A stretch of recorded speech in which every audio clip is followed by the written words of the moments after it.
10.5 years in the United States Air Force, lots of ups and downs, memories, highs and lows, but a period that shaped you into the man you are today and had such a huge impact on your life.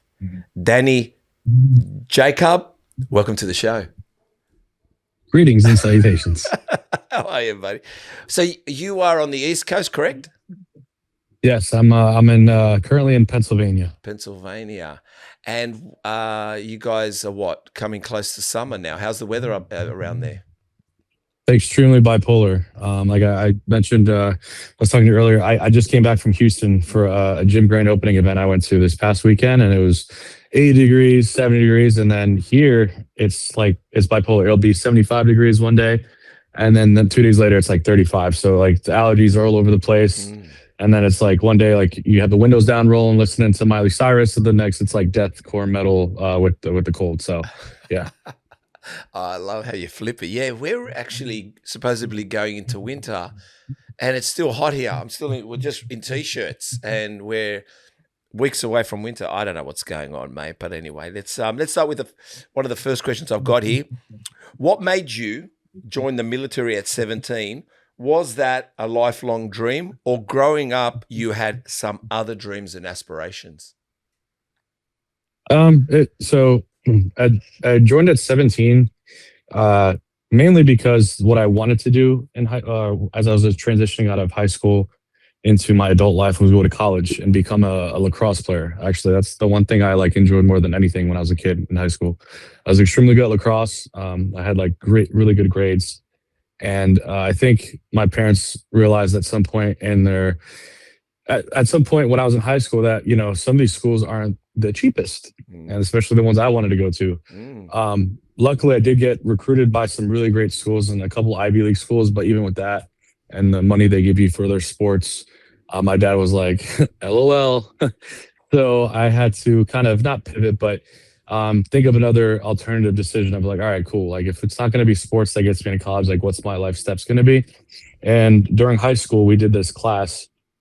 It's called JROTC, Junior ROTC, which essentially is a military class that you take my freshman year through senior year. It teaches you the core values, a little bit about the military, and just the lowdown of the difference between the college life and then the military life. A lot of people are preparing in preparation the whole time in high school for the college days, and ROTC gives you a little bit of information about if you wanted to join, what to look forward to, the different jobs, what those jobs are like, and also we're required to wear a uniform on Wednesdays every single week. So there's a little bit of military rules and stuff throughout the course as well, that kind of separated you from the rest of the high school because, at first, it was weird because you're on Wednesdays, you're wearing this blue service shirt with blue pants and people are making fun of you. And over time, you don't really let it affect you because, the class is for a purpose, and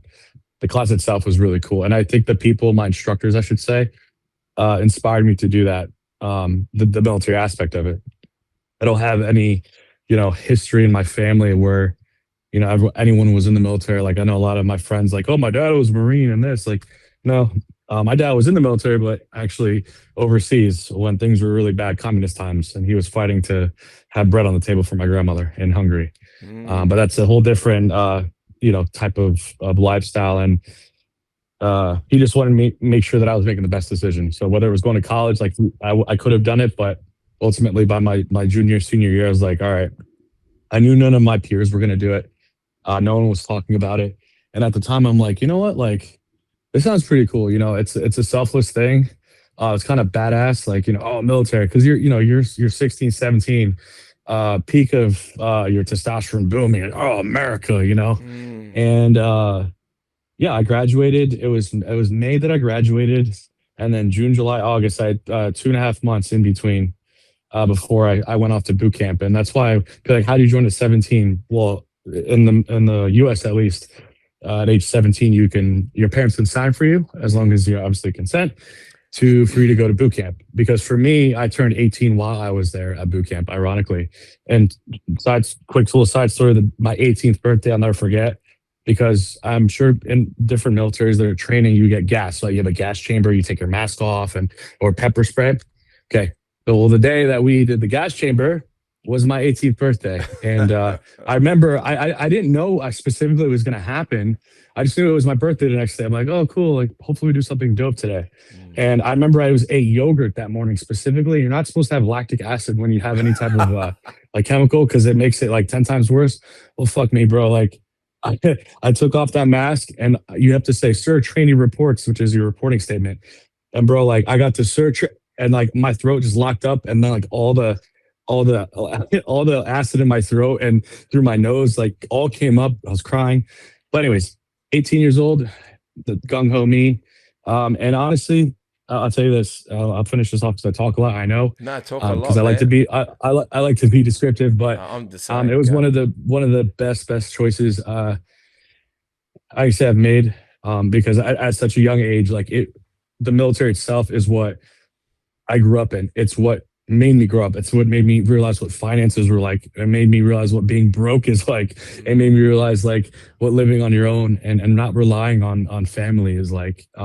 Throughout everything else and all the leadership things and the military job itself, I wouldn't have gone back and changed anything because everything happens. So I believe everything happens for a reason, but it was a great decision at that time because, now I look back and like, man, what would have been like if I went to college instead, And some of my favorite and best memories in my entire life were some of my memories being deployed, some of my memories teaching my students, and the brothership and camaraderie that you have with another military member is uncomparable sometimes to the civilian world, and I think a lot of veterans can attest to that. Where it's different because you got to think you're not forced, but you're in a position sometimes where you're in a location or you're doing a job and you're from all different parts of the world, right? And you can be completely opposite of someone, but you're in the same space and you have to learn the job together. So you have to adapt because the team has to get the mission done or the job done.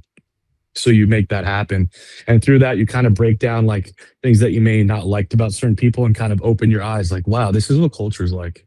And that's the biggest thing. You meet people from all over the world, people that got their citizenship through the military, which I didn't even know was a thing when I was younger. But there's one of my closest friends when I was younger. When I joined, he was from Uganda. His name was Rujigana. I'll never forget. I was like, Rujigana. I'd always try to talk an African accent, and he'd be like, I don't know.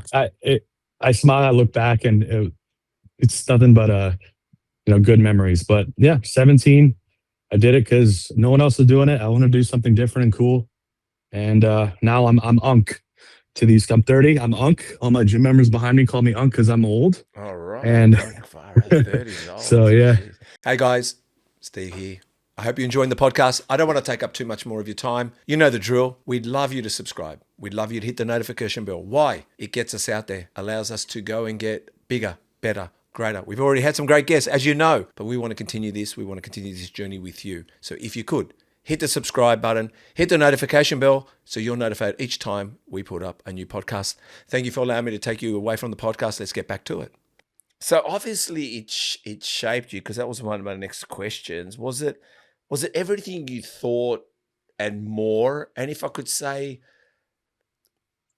yeah, because so, I know it's hard. I know it's not what we believe it is, because you guys, we're so creature comfort people. All our amenities are here. You want to go to the bathroom, you go to the bathroom there. You want to have a shower right now. You want to get a snack down the road. Like, tell us a little bit. Like, was it all that more? And how does it all work? The way I describe it to you, like specifically, I can't talk on every all military members because of course. It really is based on the career. It's based on the career that you chose. Okay. I very blessed to have chosen a very Gucci like lifestyle, meaning like I was an aircrew member. Yeah, I saw that. We had the upper echelon treatment. We flew all over the world. We wore flight suits. Like the way you were treated was a little bit different sometimes.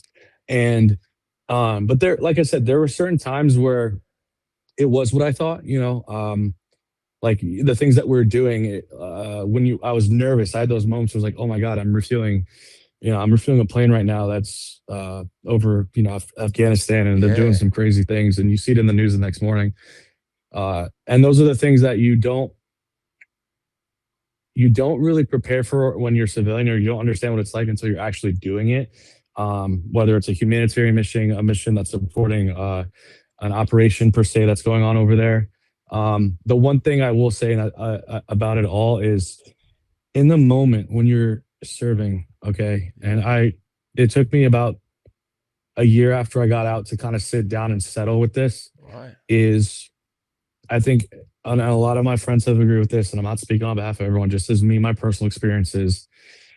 Uh, we are told to do a job at the time. Most of us, when you join, you're young. You learn the job, you learn how to do the job, excel at the job. For me, it was in-flight refueling. So I refueled planes in the air. Yeah. So I was on a big tanker plane, giving gas to fighter airplanes, bombers, other tankers as well, and letting them fly longer hours throughout the air. Sometimes that was just surveillance. Sometimes it was, aiding in bombing. And when you're doing this job and you're told you're flying here, you're doing this, you're just being told. You're not getting a choice. You're being told to do something. And now, some of the things like, and this isn't getting political or anything like that. It's just you don't really understand a lot of the whys. And now looking back, some of the things like, sadly, like I didn't understand why we're doing it. And it's kind of sad, some things that we've done. But I only say this because, every person in the military knows that like you sign a contract, you are bound to the UCMJ, you raise your right hand, you swear on the oath and all that stuff to do your job. So you do it. And a lot of the times in that moment, you're so gung ho that it's America, America, that you don't question anything. So you're going to do it and you're going to be happy about it and whatever.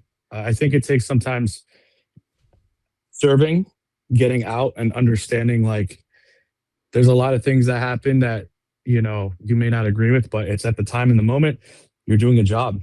I think any person that's in a government position can attest and tell you the same.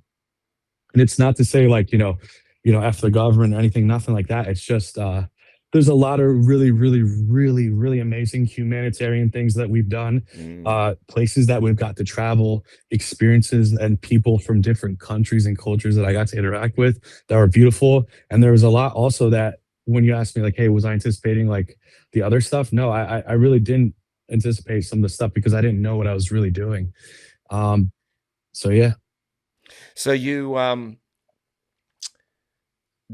a few more questions on the military. So the guys, like I saw your videos, right? And there you are sitting in one of the best seats in the house watching the world go by. And there's these billion-dollar planes popping up behind you. And do you ever wonder these guys that are flying them, like, and do you meet them? Do they match up? Because they look so robotic, these guys. They got those, the helmet on, it's got the tint on, and it's like no expression. And you go, is this person human? And this guy, like his skill levels, like when you meet him in person, do you kind of put the two together and go, really, you flew that thing? Like, I don't know. What is it like meeting these guys? So I'll say this because it is very specific. So when we refuel planes, depending on the aircraft that it is, as soon as you like put the pole in the hole, right? Because it's called the boom. It's a big piece of metal that attaches to the plane coming up for fuel. As soon as you make contact, a lot of these planes have interphone capability, meaning that you can talk to them. This is cool. So you're like a lot of the times like, yo, what's up, dude? And it's like, yo, it's a lot of the time it depends on the pilot. Yeah. It's personality. Some are like, sup, like very like stern, and other ones like, all right, I'm gonna give you a mama because they're flying for 7 hours. So like sometimes they're not doing shit. They're just surveilling. So they need to talk to someone sometimes. Yes. I'm the therapist at that point, right? And they're like telling me like, so where are you from? Oh, do you know? And then they're like, hey, do you know this guy? And a lot of the pilot community is very like they know a lot of people because pilots all go through pilot training, a lot of them in the same place. And then once they're done, they get their different planes, right? Yeah. So there's a lot of people that knew each other from this base or that base and like, hey, Bill? I'm like, oh yeah, Bill. Or Bill will be up front and be like, yo, Tony, what's up? Like, yo, and they'll be talking to each other. And I'm just like, we're over Afghanistan at 25,000 feet, just talking about like how Bill and you, like, you remember that one time? Like, and it's like crazy, right? Yeah. And then there's other times, they're talking like the F-15s, for example, F-15E models, they're two-seaters. So there's a guy in the front and the guy in the back, and they'll just be chilling there. They have their mask off, hanging out, have some combos on the side there, just eating combos, just relaxing, having a good time. So they're very much human, and there's there's a definite label on fighter pilots. They have a little bit of chip on their shoulders, a little cockiness. I think everyone in the air crew community always attests to that. But some of them have been really cool. I've got to hang out so many times because you got to think, like, for example, when we're going from the United States and we're flying across the ocean, say the A-10s, F-16s, F-15s, say like six of them need to go over to like Egypt, Saudi, any of those places. How are they getting across the ocean? With a tanker, usually two tankers. So they usually put three and three or six on one, whatever, and they're with us the whole way. And sometimes we land in the same place. We'll land, we'll go out, we'll hang out with them, and we'll get to actually know, like, oh, I was just refueling your aircraft like a whole way across the ocean.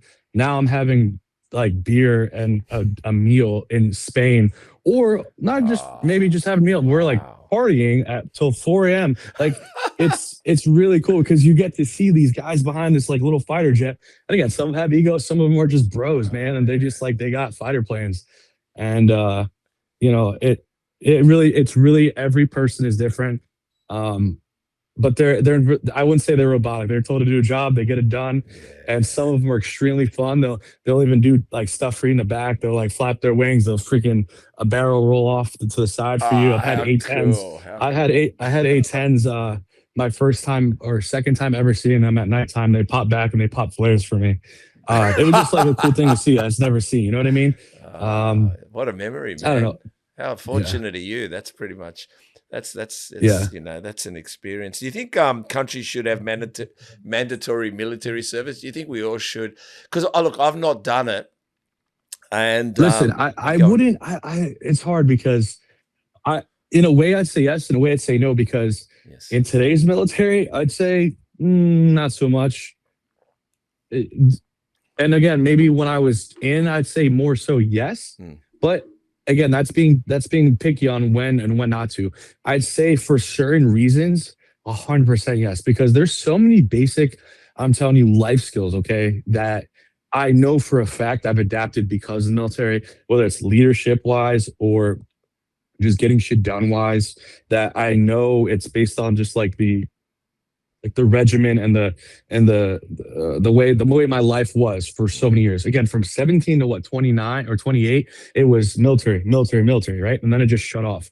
So and then as I move forward, I've realized there's a lot of things that it stems from the military that I use now that's very, very beneficial that I Mm, realize isn't so normal in the outside world. And mm, it's not just I'm saying, oh, like how to be a leader or a sergeant. No, it's not like that. It's more so just like basic skills on how to like when something happens or a problem arises, okay, you have to figure out and fix it. Because if not, it's like a no fail thing, right? mm. Like it's not like, man, I'm gonna feel bad for myself and then wait till someone helps me. No, like is in the military, like you mess something up, you take ownership, you fuck up, you figure it out. You know what I Mm. mean? So like there's things like that if people did have the military experience, I feel like, and they got out, they would use that on the outside. And sometimes I forget, like, you know, every person is raised a certain way and every person has their upbringings and reasons for how they are. But there's almost a way when I'm around people where I can tell like you're a veteran. Like it's like Mm. aura. Yeah, You know what yeah. I mean? It's not in a cockiness or No, confidence way. no. It's like, you could tell whether it's the haircut, whether it's like the way they talk or just like the respect. Oh, Mm. that's a huge one, man. I love that. Like, listen, I'm not saying like every person out there is my friend. I respect everyone, but like I try to be nice and respectful as I can to everyone. And there's people that just don't have that common respect, right? Mm. And I've never met a veteran at least here since I've been out, that's just been like super disrespectful, blah blah. Unless they have some major PTSD, but even if then they've still been pretty so. You know what I mean? Mm. Um. Well, you said you So said you said that. Sorry to interrupt. I'm not meaning. I just want to like no, no, no, no. because I'm saying because you said something about even on a mission or things that you're on, even if you don't get on, you have to learn to get on. You have to learn to get through it. You got the mission to do. Here we're so fucking sensitive. Like you just can't have an open conversation or just whatever it is. I mean, and I'm talking about not only with guys, but even just couples, people. No one can talk anymore. No one Yes, can fall out of love and fall in love again. Like you fall out of love, it's it's like sell up. Does that make sense? Where in relationships, it's it's about that highs and lows. it's strategical thinking to figure something out, Yeah. which And in a lot of ways, sometimes for me, is just common sense, Yeah. which is not so common. You know what I'm saying? Yeah, there's Like, no common I'll sense at look the at moment. something and I'm like, I look at something, or even sometimes with my employees, they'll come to me about something, and I'm like, did you just call me when you got in a panic, or did you think about what it is that you have a problem with?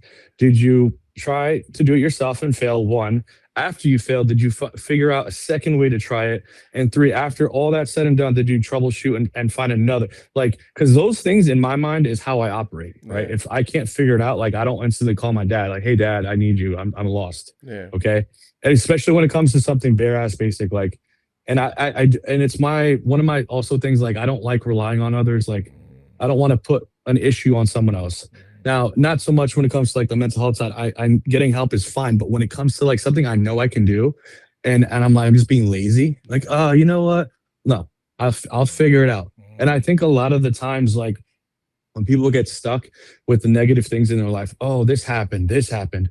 I'm like, okay. And I'm listening and I'm mentoring. Somebody's on this exact couch, actually, because this is my little couch in my gym, in my nutrition store. I call this the little venting couch. Yeah. And they vent to me about their problems. They say, this happened. I'm like, okay. I'm listening, and they feel like they're stuck. I'm like, why are you stuck? Like, oh, well, this happened. You're telling me what happened, right? So you were sad, mad, whatever emotion about it. Okay, that's valid. Have it. Express that feeling. I want you to express it. You had that feeling, right? You were mad. Okay. Now it's been X amount of days, whatever. You're still mad. Okay. You're choosing now. You're choosing now to be on still upset. You're still choosing to be thinking about something that isn't reversible.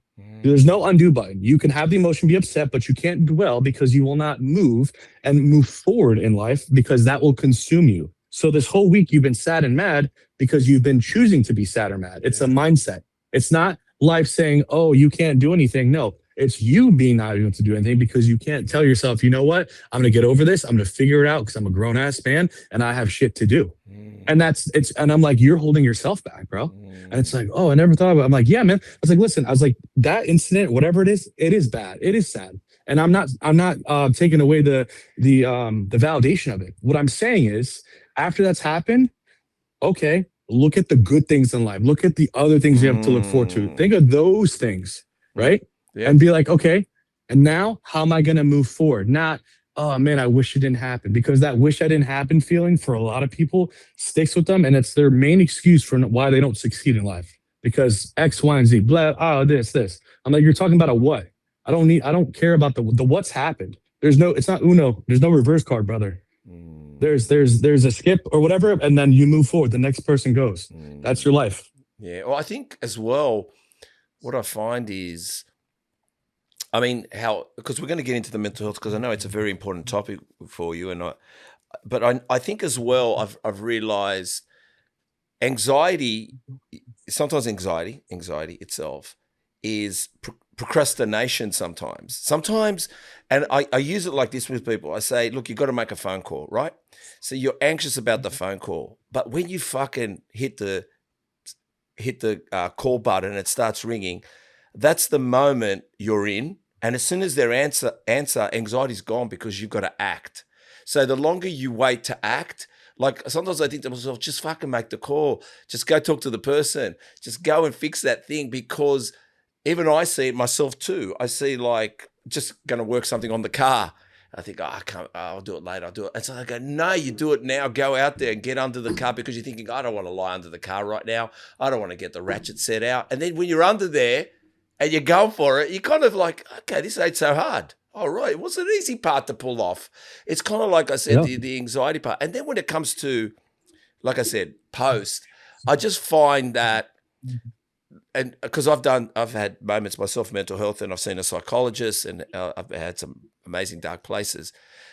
But the one thing I know is that nobody wants to look at how much good has happened rather than the bad. So in other words, it's kind of like you could look at 7 days and say, God, it's raining today, but you forget that you've had 6 days of beautiful weather and let the rain go past. Like I said, and that's what I'm feeling. I feel like people are just, like you said, if you're going to, it's kind of like wanting to sit in it and sit in it and sit in it. And I'll go a little bit sideways. It's like this chick I was seeing, and I'm not seeing her anymore. Like, let's go this way.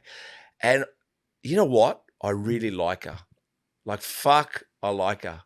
I love her, actually. And she's like a mate, but the sad part is I can't be with her, but I've realized nothing equals nothing. If I've got to sit in a fucking misery hole, my life's miserable on my own anyway. So what's the difference? In the sense, like, I haven't won anything here. And I think some people need to look at that. Sometimes nothing equals nothing. So you got to go and find something. And like I said to you, I don't know. What did you think about that? That's the opening up. No, I think that you hit the nail on. Like, in those times, it's you get in a moment, the darkness consumes you, right? Yeah. Because you're so, it's such a pain. Oh, like, especially when it comes to relationships, it's a dark, like, it's a big pain, and it's sometimes it is a day or two, but ultimately, again, it's no one else. Like, no one else is going to, like, fix it. Like, you can seek help, get a psychiatrist, psychologist, whatever you want to go to, and they'll give you advice, and that's advice for you to make a decision on your own to become better. Okay. And that's why I think people, like, when they're trying, and it's almost when you're going through therapy, because I've been through a lot of therapy myself, is you're reprogramming your mind and how to deal with situations in a better way, to where you don't let that darkness consume you. So where you do think about the good days, where it was 6 days sunny, and then, okay, now it's raining. Oh, you think about those things, like, wow, because it's all perspective. Yeah. And like you said, it's like, well, I was sad before, and now I'm sad now. It's perspective, right? It's like, what, and again, it's the individual themselves that has to be like, I'm ready to move forward. I'm ready to make that step. But it's a mindset. It's a mature mindset, and it takes a long time for a lot of people that haven't gone through something really serious in a long time, or maybe ever. And when they do, it's traumatic, and that's when they don't know what to do. And that's why when I post, I'm like, listen, it's not sunshines and rainbows, brother. The sun's gonna fucking hit you, and then guess what? Probably two more things, because it rains, it pours, are gonna hit you at once. Well, that's fine. Let that stuff hit you. Let it all. You know what's going to show afterwards, after all shit's said and done? Your perseverance. Because all that fucking storm, you're going to weather right fucking through it, and it's going to hit you again. It's going to hit you again. And be like, all right, cool. And guess what? It could be a learning experience. It could be something that you're like, what you realize about yourself. There could be so many things that positively you could take out of it, rather than, again, oh, this sucked, But again, it's that mindset, that individual, and no one else besides them. You could say all day, well, this person, I'm thankful for this person that helped me. They helped you do it, but you did it. You're the person that got out of it. You know what I'm saying? Because it's your life. Yeah. It's funny because when I look back at my darkest days, but even I had a mate, I'm helping a mate out a little bit at the moment, right? And I say to him, because he used to sit out the back in the pergola, and I won't mention names, but he drank a bit, whatever was going on in his life. And I said but he's coming to the gym with me right now, and I'm training him, and just as a mate, just helping him out. And I haven't seen the guy for like fucking 30 years. He just popped up in my life, and I can't help myself, really. I prefer not to help anyone, but I can't help but help people. I just can't do it. I can't not do it, I mean. But I say to him sometimes, don't forget that guy in the cabana, man, because I feel sorry for that. I was going to swear away. I feel sorry for that guy. You should feel sorry for that guy, but just know, help that guy. So you're here now helping that guy get the hell out of that cabana, get out of there. And myself too, when I went through my darkest times, mate, I admitted myself into hospital, and I think about that bloke, and I said, oh man, poor bloke. I go, but fucking, what a soldier. What a guy. He got out of there on his own. Nobody helped him. No one was, and this is the thing, help is a funny place. People, I don't know, like I said, we're going down a bit of not a dark place, but I feel my biggest thing that I hate, and that's why I try my best, even with this guy, is, when people say, if only that guy let me know, if only he told me. And I tell people, he told you. They told you. They didn't tell you in the language you wanted to hear. He might have been irate. He might have been swearing. He might have been angry. What do you want him to come and do? You want to do kumbaya with him? It doesn't happen that way. You've got to read signs, and it's got nothing to do with you. If the bloke is literally can't tell you, you need to see it. You need to not even tell him you're helping him or helping her. It's kind of like just understanding. And sometimes we don't want to hear people's problems. I don't want to hear people's problems, but guess what? Hit the fucking dial tone because you might help somebody just by listening to them. But we're all act like post a fucking situation and you go, if only I'd known, if only they spoke to me, if only this, mate, they're right in front of you. You just, you know what, you wanted the language you wanted to hear. And it's a language you don't understand, maybe because you haven't been in a dark place. Yeah, I think a lot of the things that I purposely have talked about in the past, whether it's in post stories or whatever, it's and I always say off the bat, I'm not a professional. This, I'm not a psychiatrist. I'm none of these. I'm just Danny. That I know, but because there's a lot of people who say like, well, you're not, because they've come at me for. I'm like, listen, I've never claimed, I've never said anything. All I've said is I'm just Danny, and I have life experiences that have helped me gain control of my life in a lot of ways, and have helped a lot of other people see life in a little brighter sense to where it's helped them. And again, I don't say like, oh, I'm this life coach for men that change lives. No, I don't have that in my body. I do it whether it's told to me that it's being done, or I see when I help someone, right, it could be as simple as ask them how they are. Like, they don't have to tell me, hey, that really helped me. You can kind of see it sometimes. That's okay, right. Whether they say thank you or not, right? No, there's no thank yous either. When I post about things like what you said, is not everyone is going to tell you, hey, I need help, or I'm sad or depressed. What you have to do, and the biggest thing is that people have a problem with, is people don't feel like they're heard. So you have to do your best to try to hear them, but understand again, whatever you're hearing, think about it. Like, why are they telling you this? If they're telling you a certain thing that you're not used to hearing, that's probably a red flag, right? Like, if it's out of the norm, they're not going to necessarily say, hey, I'm thinking about, ending it all. And people don't usually just come out and say that, but just kind of look at like little things, life patterns, recent relationship stuff, changes in pattern, just with your friendship with them, right? Those are all things, and the things I talk about, those are things to take note of.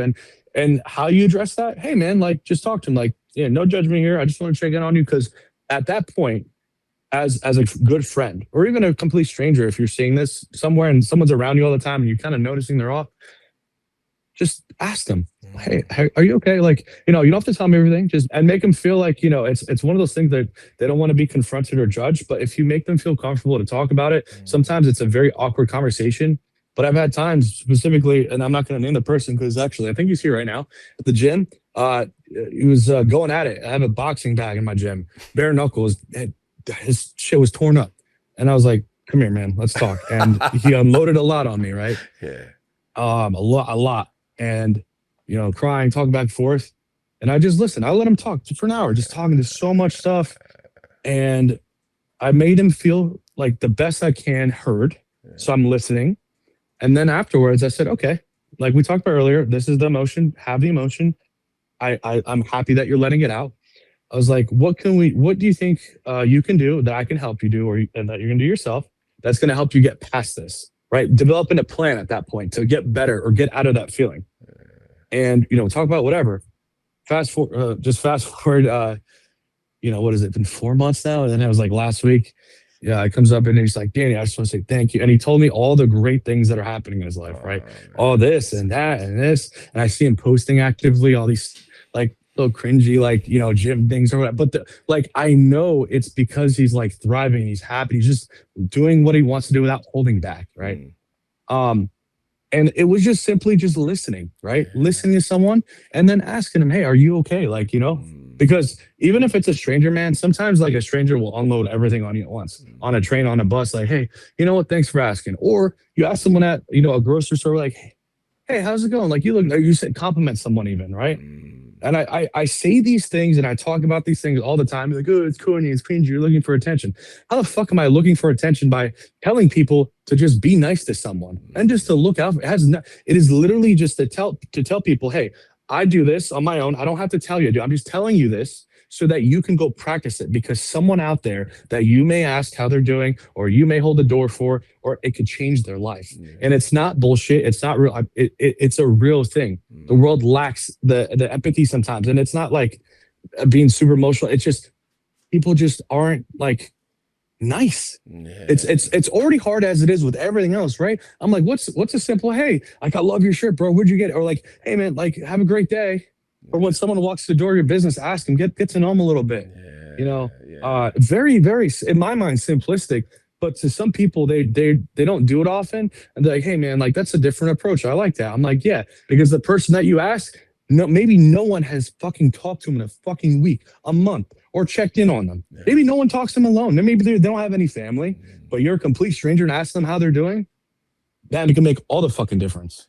Yeah, I 100%. You've said this word a few times, which is, you know, to be a true master of communication is to listen, right? And inside your head, there's chatter already going on. So you're not listening, but if you know how to listen, you have to, and that is by not offering answers, by not offering solutions, and not even offering your story.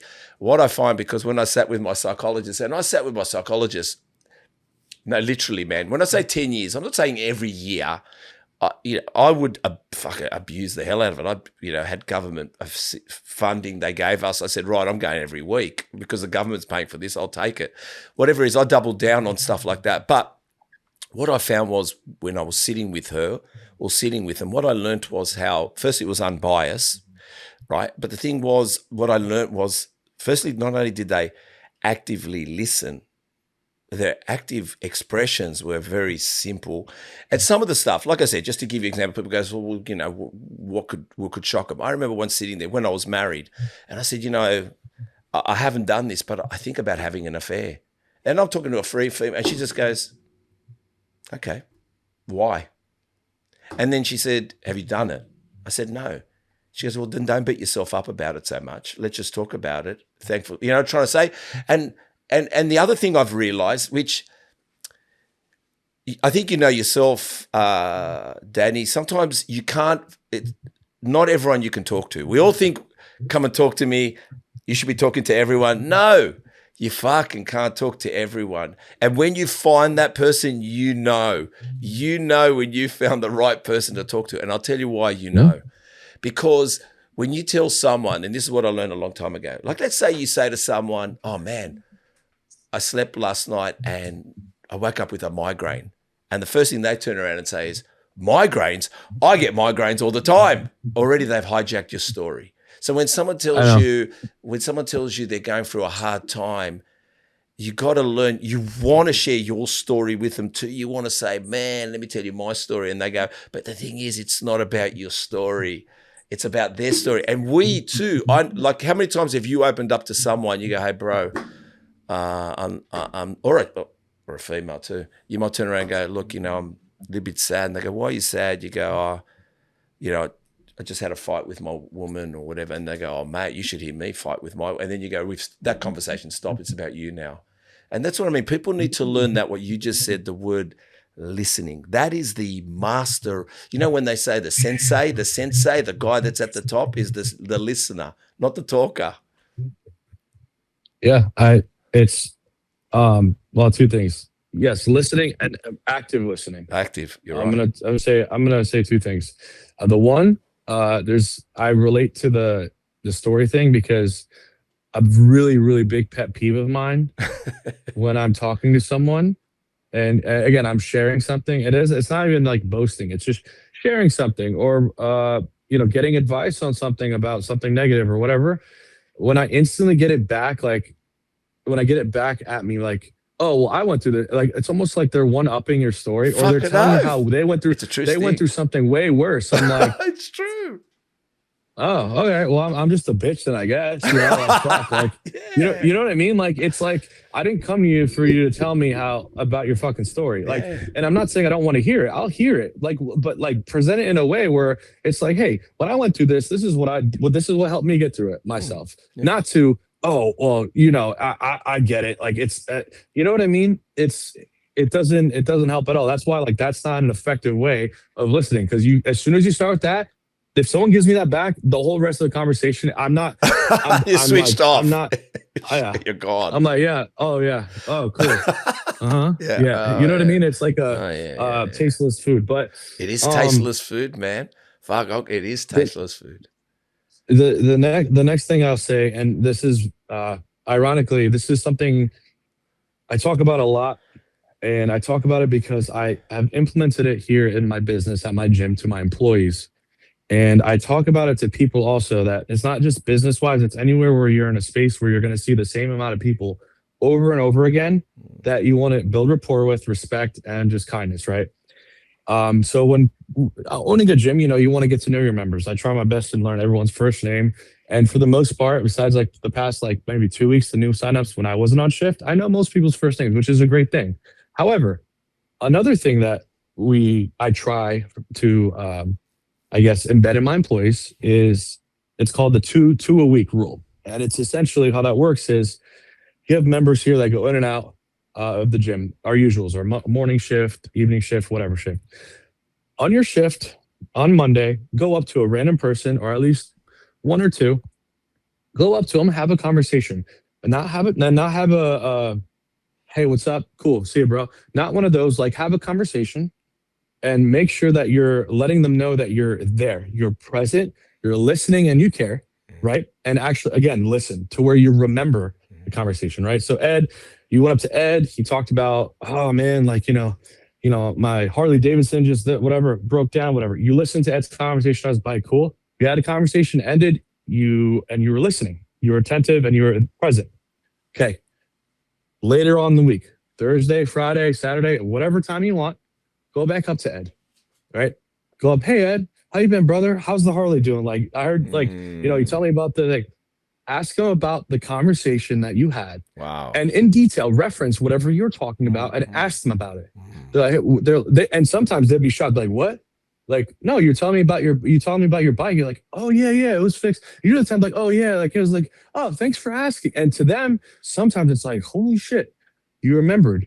But to them, it shows that a simple conversation about a Harley Davidson that he told you about, you listened to, you were concerned about enough to where you went up later on the week and provided a little bit of support. Hey man, how'd that situation go? And that specific scenario, Ed will never leave the gym because he knows that you're just a gym employee, but you went up to him and you care. And it's like, it's not faking caring. It's actually like getting to know your members. Because at that point, you now know a thing about Ed, right? You know about he has a Harley, right? Then maybe Ed's going to come up to you about other things and talk to you. And maybe Ed's going to talk about to his other buds in his biker gang that, this gym over here, they're dope as fuck, They'll come up to you, the owner, he comes up and that is how communities are built, bro. That is how people don't leave your gym because it shows them that you give a shit. And because community in a shared space, if you're trying to present the kindness and love that you're passionate about, that's how you present it. And that's how you keep it there.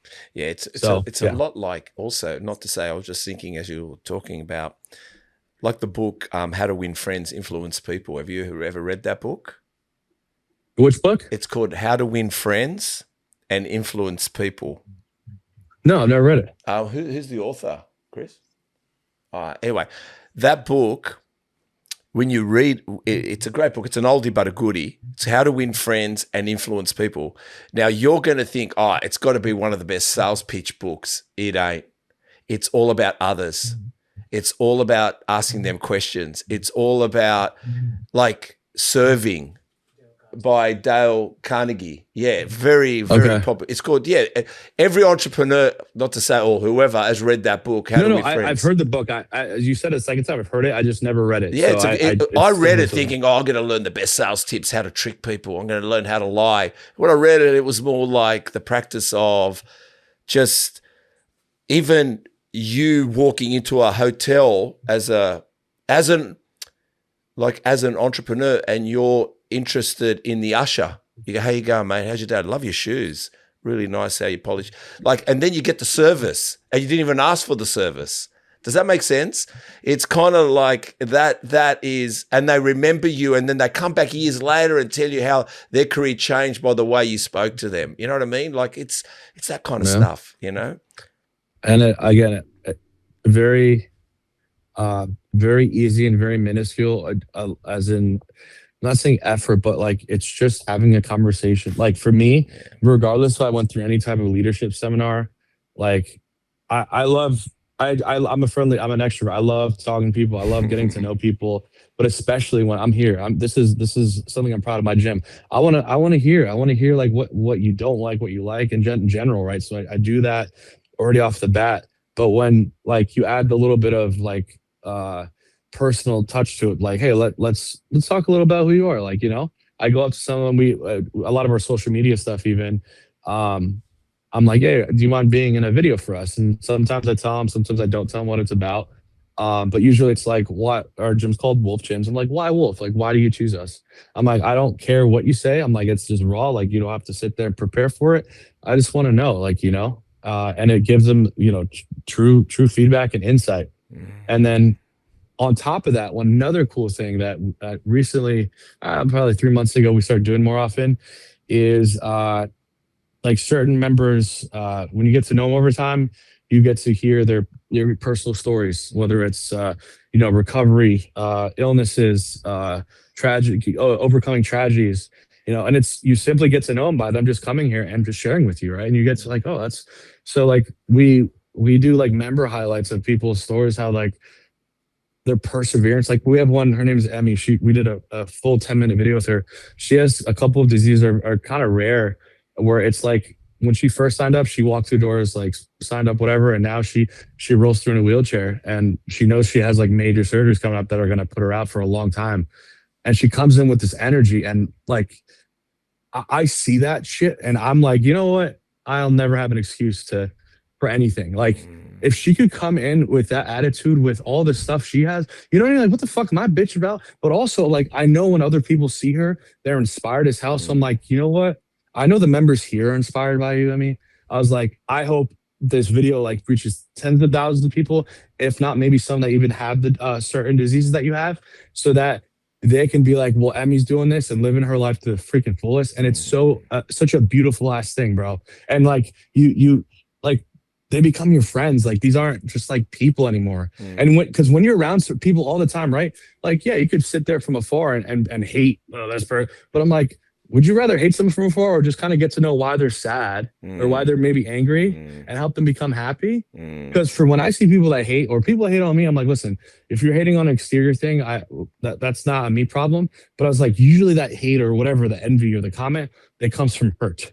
Something happened in life or something happened where the hurt didn't get addressed, and then now you're using that and projecting it onto someone else. Because, like for example, no grown ass man really gets pissed off because someone's arms or someone's legs or someone's dangly earrings or their face tattoos. Like that doesn't piss someone, like doesn't actually make someone mad. It's you're choosing to say something because something happened to where this is the type of person you become. So okay, I'm getting off tangent. Sorry. No, but then I'm going to ask you, because I'm going to ask you this question. Then maybe people are listening as well. What happens if, like my story, in a sense, you care about someone, but you just can't fix their misery, and in the end, it affects you.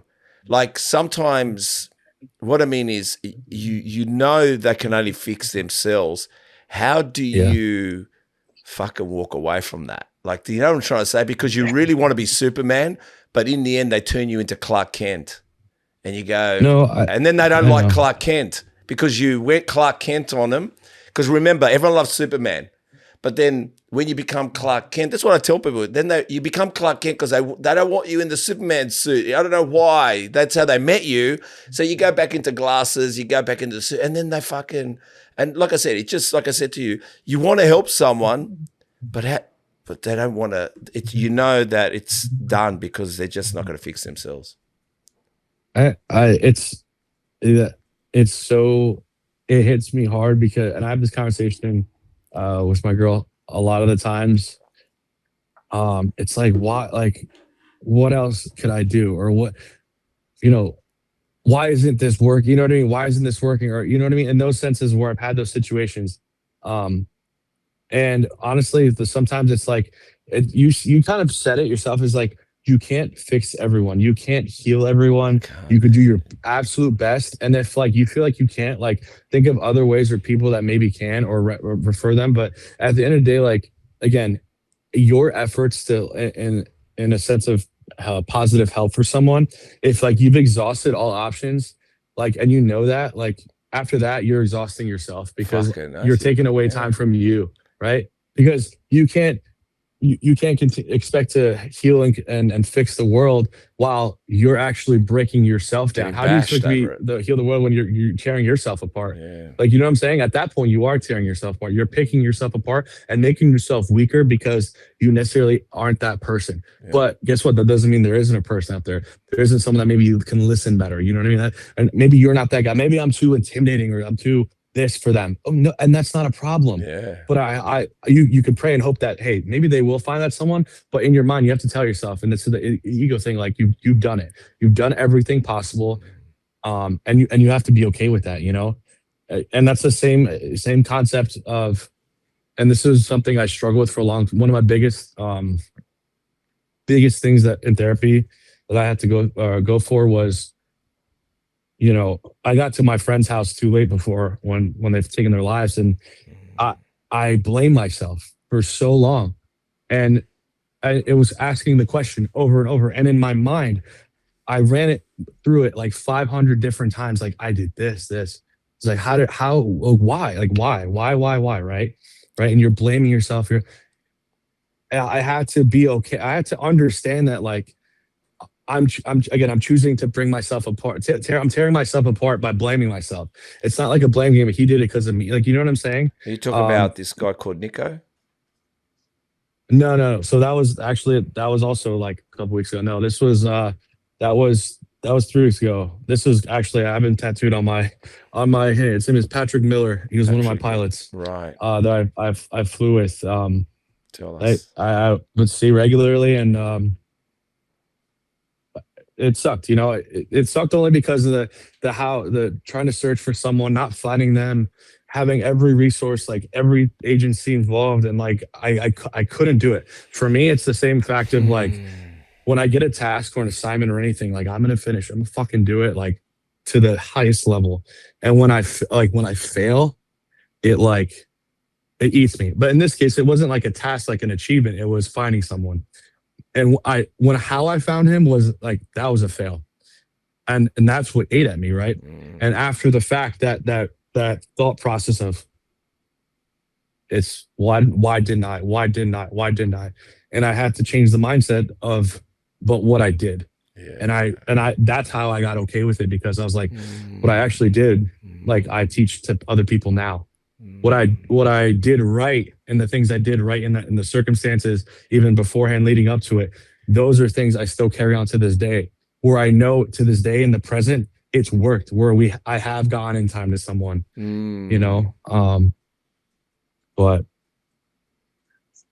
yeah, I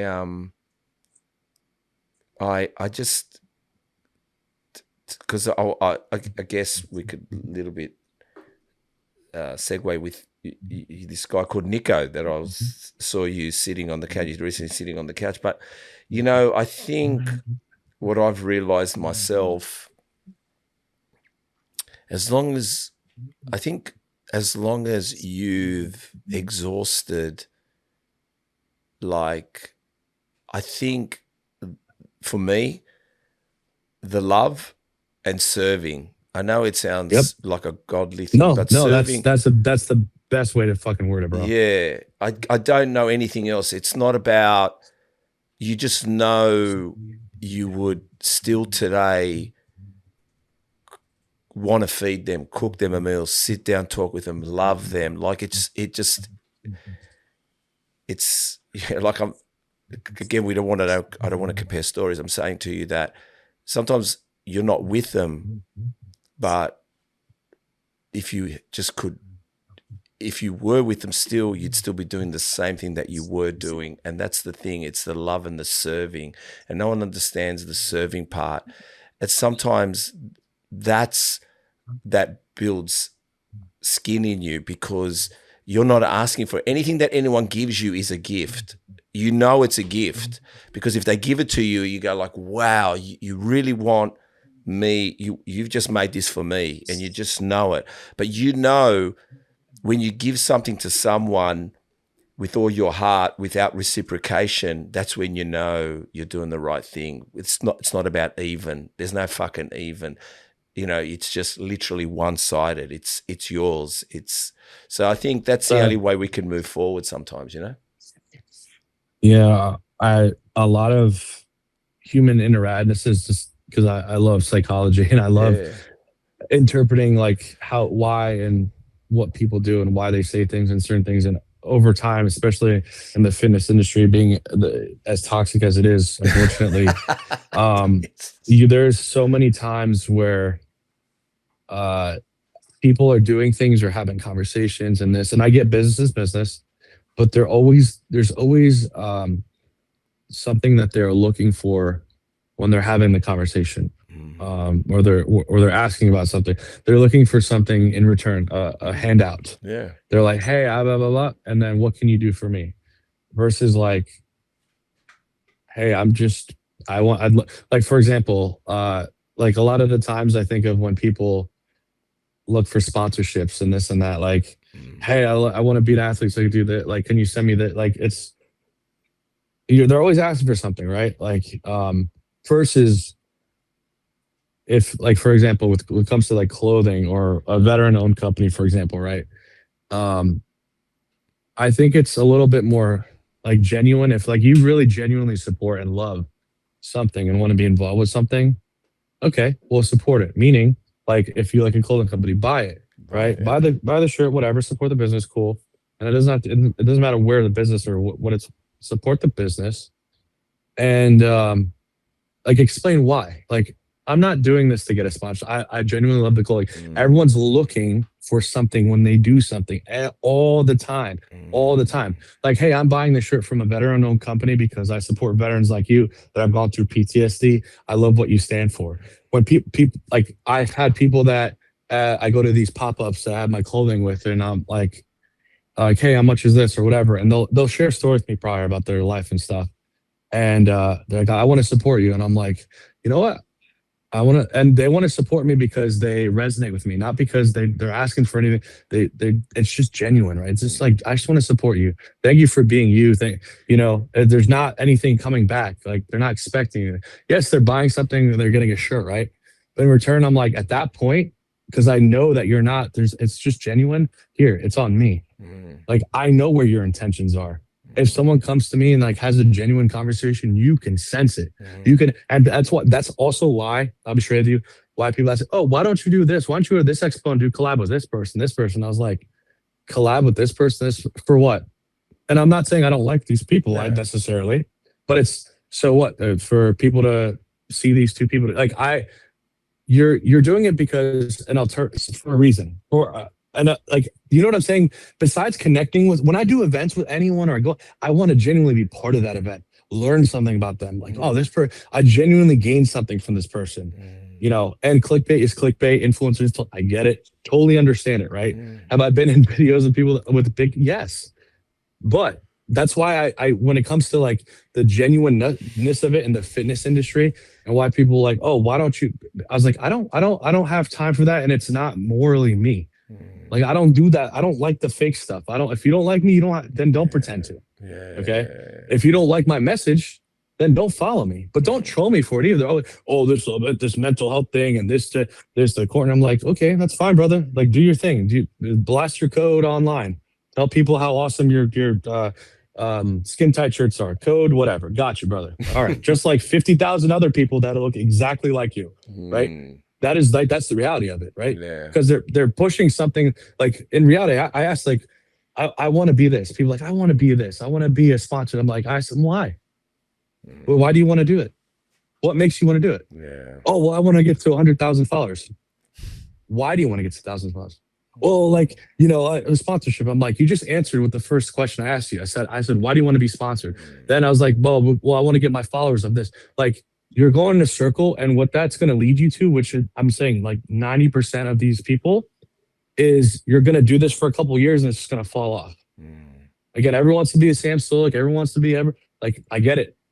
I was like, what's going to separate you, and what would separate you, like these conversations, and I tell these kids directly to their face at the Arnold, I was like, if you want to make it, right, It's not for the fuss. If you want to be something where people remember you, I was like, give the world something to remember you with. Be different. Give them something unique. I was like, listen, I didn't get face tattoos to stand out. I don't talk about the things I do to stand out. I do the things because I love the thing. I love me. Yeah. I love the ink. I love my message. I love the clothing I wear. So I do it proudly. I don't sit there and second guess myself. That's the one word. And it's not cockiness, it's just confidence. But I do it because it's like, it's me. I'm not trying to do something for, for a handout. Everyone is always instantly, they're looking for something back. They're looking for some type of just like, you know what I mean? Like or a pat on the back for everything rather than just working and grinding. Over time, when you are in, it's not just fitness, anywhere, and you put in the work, you'll earn respect. Yeah. It's not just given. You earn that shit, bro. Yeah. Like people like, oh, who's that? Like you'll make a name, whether it's what you're talking about, what you look like, but if it's something that really stands out, that's genuinely you and it's different, you could shake the world. Yeah, I think we're very similar. Like you don't do like, you do love. Nothing you do that you like. You only do what you love. You wear what you love. Yeah, you drive what you love. You talk, like it's just about love. And the thing is, giving, like, if I can send you not to say, of course I'm overseas, but what I'm saying is I could send you a electronic birthday card. But there's nothing like a card that you've searched for, handwritten, posted it, and sent it. Fuck. And he didn't just go to the normal place where there's a million cards there. Because like I said, he knows there's this place, the person is an artist and he does his own cards and it kind of symbolizes Danny, it's kind of like got SpongeBob on there or something. I don't know. You know what I'm trying to say? Like, I tell you a funny story quickly. I was with my daughter, we were going to dinner. She was telling me she's actually coming to America, my daughter. She's a performing artist and she's going to be on a cruise liner on the Caribbean there, or setting off from Texas from May till February. She's gone. My daughter, 22 years old, singing on a boat, her own band behind her. And in that journey, just sorry to tell you, this kid left school at 15 through anxiety, couldn't handle people getting bullied, couldn't get bullied herself. But on the side, she was, doing, like with a performing arts school, just a general one, local and singing. But she left school.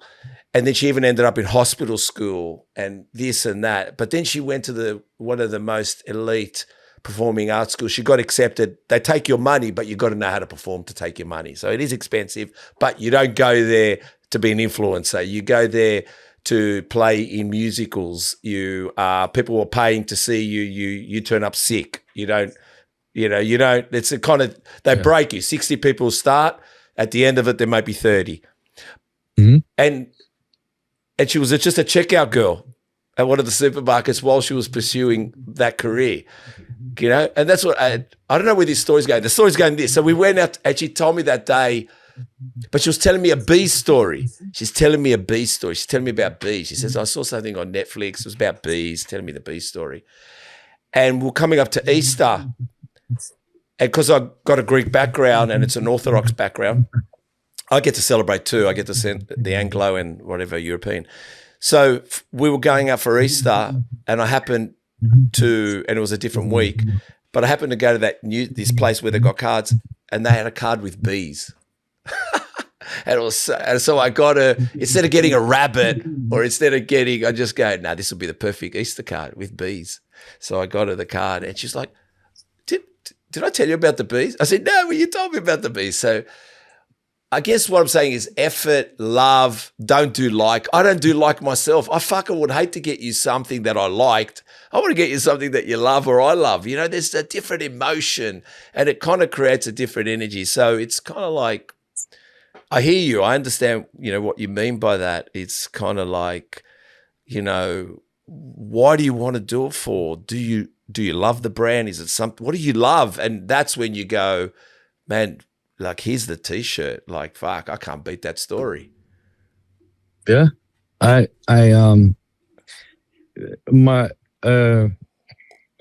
in simple, we talked a little bit earlier about, and it kind of relates to now, is when you're listening, right? A lot of these expos, and even like little events that I do also like locally. Sometimes when people come to talk to me, sometimes people know what I'm like, sometimes people don't. And if there's like a big like line or photos, like you can tell some people are kind of hesitant. They're like nervous, before they come up and talk to you, or they're nervous as they're talking to you. And you pick up on that. And I'm like I said, I'm the most friendliest, like fucking like nerdy, like SpongeBob watching just dude that's just big as fuck now. Like I'm still this kid, but just with like this bodysuit, right? And that's what I'm thinking of sometimes when I think. So when I sometimes these kids come up to me like, why are you so nervous, bro? And then I'm like, oh, okay, listen. So what I do in my mind, I'm like, I know they're coming up, they're gonna talk fitness, like oh bro, your biceps or like fit. I'm like, okay. I try to cut like the fitness talk as like into like maybe the first sentence. And I'm like, where are you from? I'm like, what's your favorite cereal? And it's like super fucking random, but it's like, what? Like, what's your favorite cereal? Do you like cereal? What? Or I'll ask him something off the wall, like super specific. You'll get to talking, and it's maybe a 2-minute conversation. I promise you, again, that person that you asked about cereal will remember that conversation versus another person that they go up to talk to that, sub, yeah, man, good luck with your fitness training. Keep squatting big, right? You're engaging with them on a human level, where you're showing them, hey, Mike, that you're from, Green Bay, Wisconsin. Oh, dude, then you start talking. That conversation is very personal at that point now. It's not just a meet and greet. It's basically like you're hanging out for a minute. It's not just signing a photo or signing a belt. I got to know Danny for 26 seconds. And he told me this, and like, man, and for me, first of all, when I do these events over and over years, I sometimes see the same people, and I get to, oh, dude, like you're this from that, and it's cool because I remember specifically because it was so oddly specific, and I remember I suck at names, but I remember your face, and for me, that feels really good, because they walk away, and you can tell they walk away in a great mood, and online they'll post up a story, they'll tag me like, yo, met Danny, one of the down to earth, humble, whatever. And for me, it's not the words that matter, but I know I could feel that when they walk away. And for me, it's better that post, like getting a story like that I'm tagged in versus like, yeah, man, I just flexed with my idol. Like it's not the flex. The flex ultimately is the conversation and the like little 20 seconds, because the word influencer, which I fucking hate, that's where you can influence people to be just kind. Because they're like, oh wow, dude, this fitness influencer talked to me about Rice Krispies. I'm like, never thought I'd be talking about it, but we did because it was human level.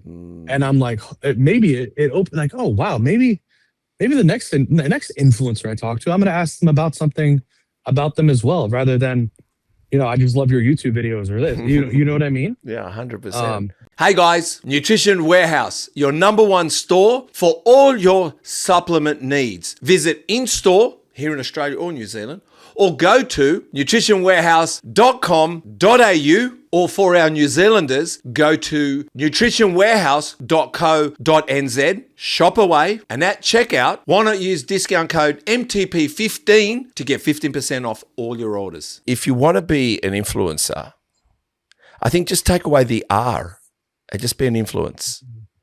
Just be an influence, man.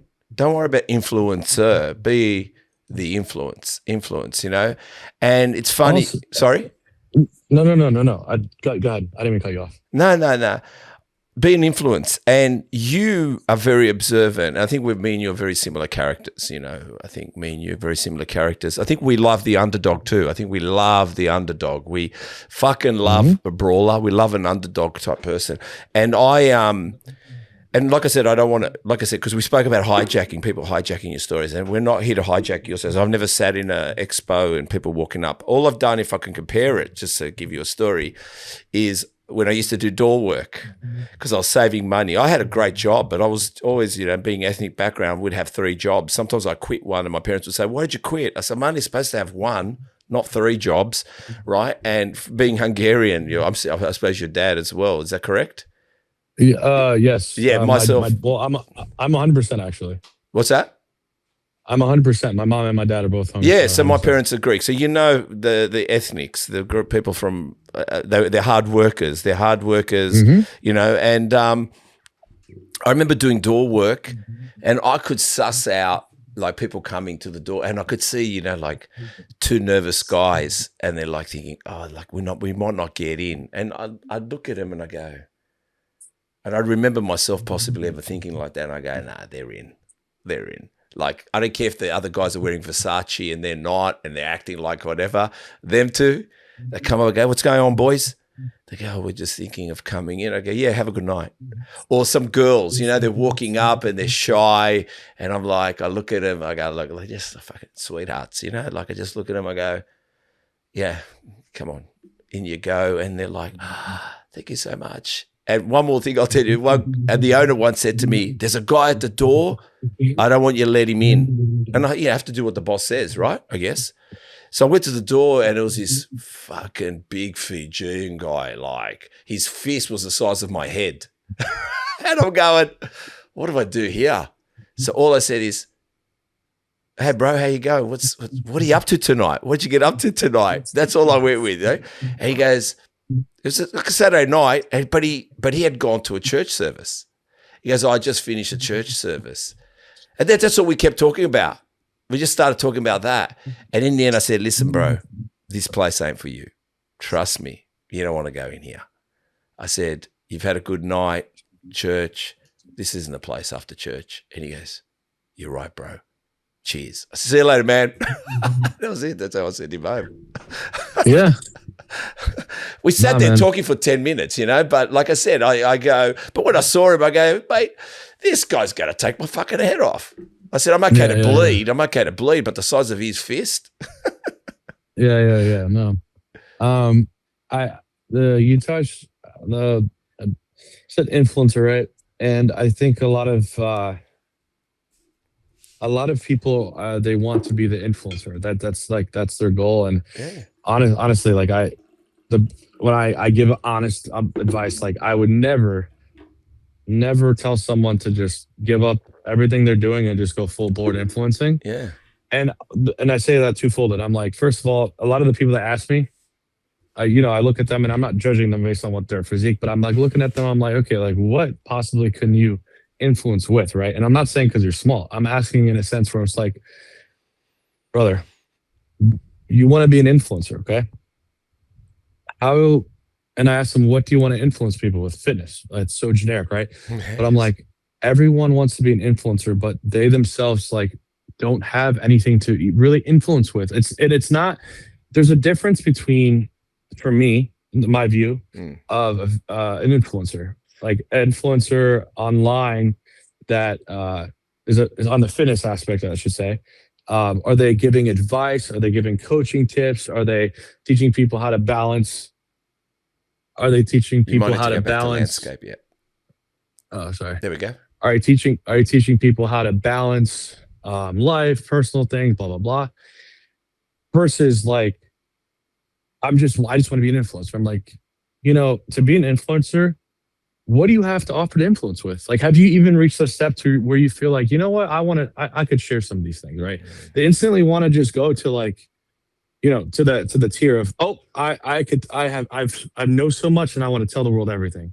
And I'm not saying every influencer knows everything. It's not my point. My point being is like, it's this cliche to like, because it being so relative fitness, that everyone's an influencer. Everyone's instantly like, oh, I could. I'm like, listen, I was like, again, what separates you? What makes you unique and different? I was like, and secondly, I was like, are you sure you want to take this on? I want to do this for a living. I was like, okay. I was like, what's your plan? And this is a real ass like grown man conversation that I try to have with, especially like, some of my members, like, I want to do this. I'm like, all right, so you're gonna stop working. You're just gonna bank on a post hitting viral and then possibly getting a sponsor. I was like, and secondly, I was like, even say you do get sponsored, right? Which the world is like, I just want to be sponsored. I just want to be this. I'm like, do you understand like sponsorships, for example? And I'm not saying every single company, because there's some great companies that actually care about you. But a sponsorship is a way a company just uses you for your image and likeness to sell their products. That's Okay. right. Yeah. Now they may have rapport, respect, and understand and learn your story throughout it. But the majority of these sponsorships that like the main big ones that all these people are part of, like, do they personally know you? Are you what are you else what are you getting back from them? You know what I'm saying? As in a relationship. Because for me, as Danny, I don't look at anything as everything I do is partnership. I always say that in every business call. If I really want to work with a company, I was like, I want to make this a partnership where I provide you, you provide me, we work hand in hand together because I really believe in you and I want you to believe in me. But if you're chasing something to just get a sponsorship, you understand that these companies could just drop you anytime they want. I was like, and at that point you'd be so gung ho. I finally got this, and then it's like, oh, you know what? We're doing cutbacks and blah, and then everything you're banking on is on that sponsorship, and then you screw yourself. And I just don't want people to just be in this like la la land of like. It's like a fake reality, a perception. It's like, bro, you're 18, 17 years old. I was like, the fitness world, right? This fitness world that you're in. Understand it's a very, very, very big world, right? A lot of people, when they leave the fitness industry, they realize that too. They're like, wow, I was really sucked into this, the bodybuilding and this. I'm like, as big as it is, it's also very small compared to the rest of the fucking world. There's people that have marine biology, there's a marine biology world. There's a fishing world. There's a boating world. You know what I mean? Yeah, like when it comes to like bodybuilding and aesthetics, like that world itself, it's like you're here and you're limiting yourself to, I want to bank on everything else. Like, listen, what else are you good at? Why can't you do both? For me, I was in the military at the time. I had a full-time job. I just did it just whatever I could just to share a little bit of my story. I was like, you could do the same. You're a welder. You're a plumber. You know what? Why don't you show a little bit of the world how you can make time for the gym and still work a 12 to 12 shift? I was like, you're probably drained, right? But what someone else out there that's probably doing that same shift is wondering how you get the energy. Share that with them. That's what you're going to influence people with. That story, that little trial and tribulation to get your ass in the gym when you have no energy, but you get in there and you look amazing. All regardless of what's going on, you make time. That's what's going to separate you. You know what I mean? So checking out the gym there. I don't want to not consider, because we're talking about situations and getting through them. Just recently, obviously, your world was a little bit turned upside down a couple of weeks back.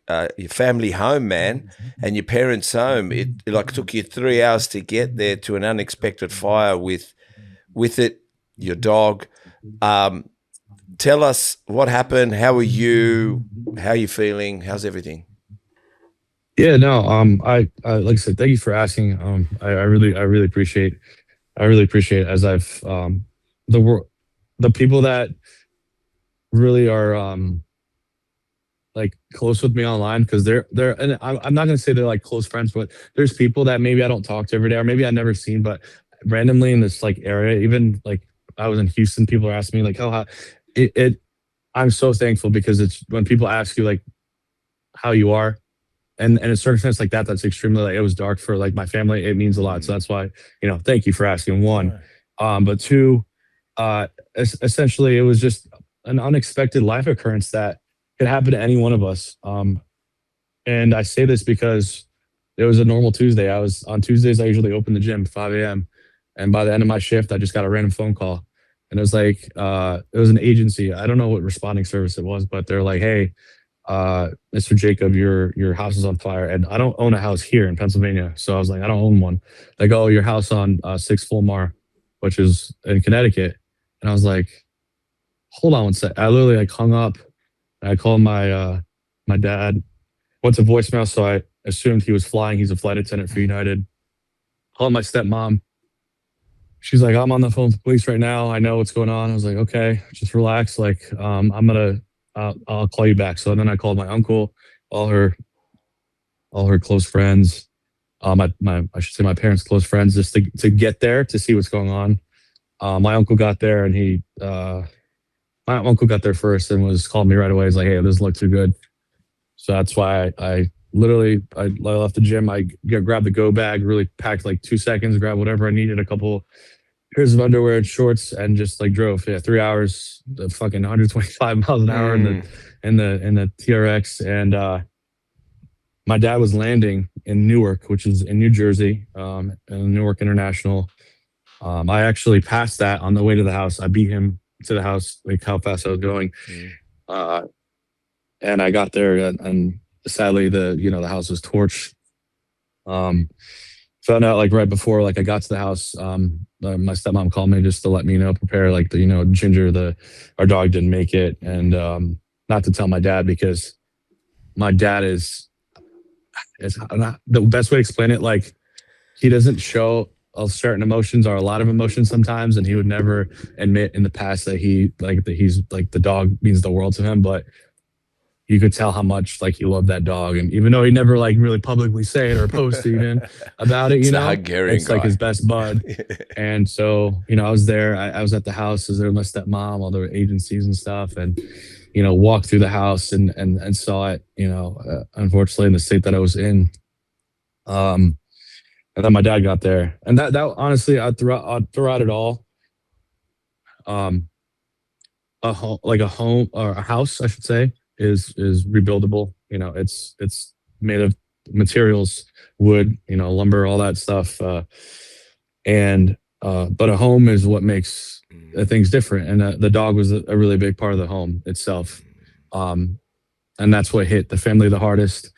But in that moment, in hindsight, looking back at it now, is just my father's reaction to seeing it was the thing that like pained me the worst. Just because when I was younger, he was a single, parent raising me up until he met my stepmom. Then it was joint, but he always like did everything he possibly could to give us everything. And he did the same for my sister in the house. They live in a beautiful home.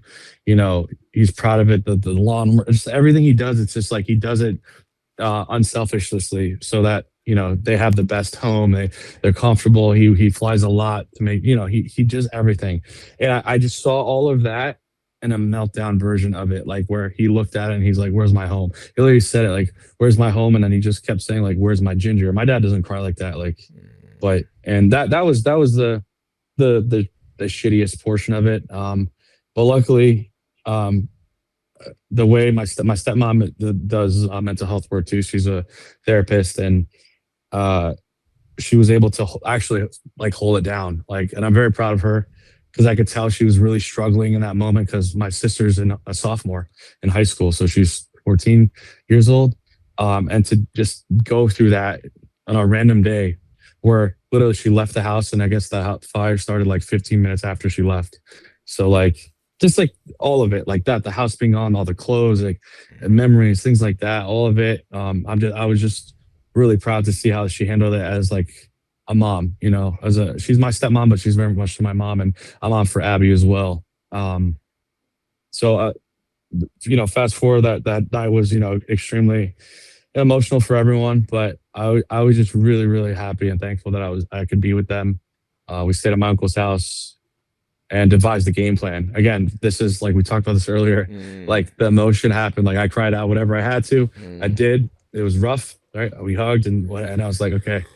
And even them, they're like, all right, we're talking about the insurance, the adjusters, how that works, and like anything you guys need, whatever. And just kind of in that moment, like not saying much, but listening. Cause like I don't know what the right thing to say at that time is necessarily. There's nothing really anyone could say that's gonna just make everything better. But being present, if being as a son, being there as your son, I'll do whatever I can. Mm. That's all I wanted to do, and I did. And we did the GoFundMe, which got raised over $30,000 for them, and people like, oh well, the insurance of this is like I've never gone through any type of house fire or any of that stuff. I know there's certain stuff that gets paid out, not, and it's not just necessarily for just a payment like, oh, here, give this family money. It's to help people for whatever the fuck they need. I think Mm. people don't understand it. I don't care. Like if I saw a tragedy online and I had millions of dollars in my bank account and I like listened to the story, I'd do whatever I fucking can help it. And Mm. it's not for what they're going to use it for. The family is in need. It's not need of $20 or $40. Like, Mm. and honestly, like I hope it's to get Abby whatever clothes that she needs for school. All her clothes are fucking burnt. You know, all her memories and pictures are burnt. All her Taylor Swift concert posters that she used to love to are burnt. Like those are things you can't replace, right? Mm. But it's like, okay, well, some of this funds for that. Or some of this, like the dog itself. I know if there's extra money, we agreed on donating it to animal shelters and things for the animal humane society, like things like Mm. that. And we talked about all that because my dad is very, very stubborn, like myself. Uh, he didn't like. He's like, oh, shut it down, whatever. I was like, listen, let people just help you. I was like, Dad, and I told him, I was like, I'm just, and I in text message actually because asked me to shut it down. I was like, I'm as stubborn as he is. I was like, just accept the help. Right now, you're in a time of need. I was like, let people get the help, and I promise you, like, I will on your behalf, and I know people will understand that you are very appreciative. I was like, normally in circumstance, I never ask for help. I don't either, Dad. But I was like, right now, I was like, you're going to Target right now to get shampoo. Okay, you're going to Target to get socks. Like, so that now is an okay time to just sit back and be like, thank you. And you'll also see how many people are actually there for you in a time of need. And it, Mm. like, I'm very thankful with the social media. I have people that have donated help, but even if you didn't, I promise you, you'd have people that are close that would come together. All their friends were there. All the family was there. My sister's friends' parents were bringing them food, bringing them Mm. clothes shopping, dropping off. Like, as shitty as of a moment it was, it brought everyone together. I know that's a bad reason to bring people together, but it brought everyone together in that moment. And the biggest out of all things, and I finished the video off the last time I talked about this, was just really appreciate sometimes what you have Mm. and that you overlook all the time. Um, like your home, your cat. Like for me, I have two Maine Coon cats, fucking enormous cats. One's a fucking maniac asshole. The other one's just like a lovely cuddle bug. I love her. But in my mind, when I heard about the ginger thing, I just wanted to hug my animals. Mm. I Yeah. wanted to. I thought about like the just my being able to go home and be in the comfort of my home and having my things, all the memories and the things I have in my home. So in the moment, I was like, just really appreciate. I was like, just the basics. I was like, Yeah. being in a room in a home, a comfortable home with your people around you, having your animals that you can pet, and because sometimes like in freak tragic things, like you never know what can happen. Things like this, Mm. and that for me is what we took out of it. And I could say this now because I think it was like 2 days ago. They just sent me photos yesterday. They're in a new home, and the realtor that actually got him into the home was someone I went to high school with that I graduated with. Okay. His name is Ignacio Navarro. So shout out to you if you ever see this, which you probably won't. But I went to high school with you. We played soccer together, and he saw what was going through and what was happening, and like stepped up and helped my family out. He didn't have to do that. And they're in a home, and it's not. I know it's not the same home, but they're somewhere where they're safe. They have a front door, a living room, and for the time being, it's going to get them through. And I'm just very appreciative of that, and appreciative of everyone that's asked and has helped. Yeah. Like, yeah, it's there is a community out there, and I think, like you said, sometimes they might not be able to give, but they're listening, they're watching, and then we've got the assholes, and I don't get it. Like, if I don't like someone's clothing, and I sit there and I look at something and I say, I don't like what they're wearing, I can't be fucked writing, I don't like what you're wearing. But if I see something that someone's wearing that I like, I might say, man, nice outfit. I don't get those people that think we really need to hear your opinion on what you don't like. Like, fuck off. Like, it's such a waste of energy. Like, I just look at sometimes my comments and I go, like, you just go, wow, man, you wasted your time here. Like, you put time that you could have used somewhere else to write this. I think you're an idiot. So people, man, I don't get it. I don't get it. Like, we don't like everything. I don't like everything. I think some people, like, maybe they are an asshole, but I can't be fucked writing it, especially broadcasting an element of hate that I might be, wrestling with, that I've got to type it in so everyone reads it. Like I said, I just love, like I said, I don't know how they find the time to write stupid things. To even say, like, even if someone, where I'm saying is, even if they didn't agree with the GoFundMe, let's say they didn't agree, like someone's doing a GoFundMe on something and you don't agree, and that's cool. Do you have to type it? That's what I don't get. Do you have to type it?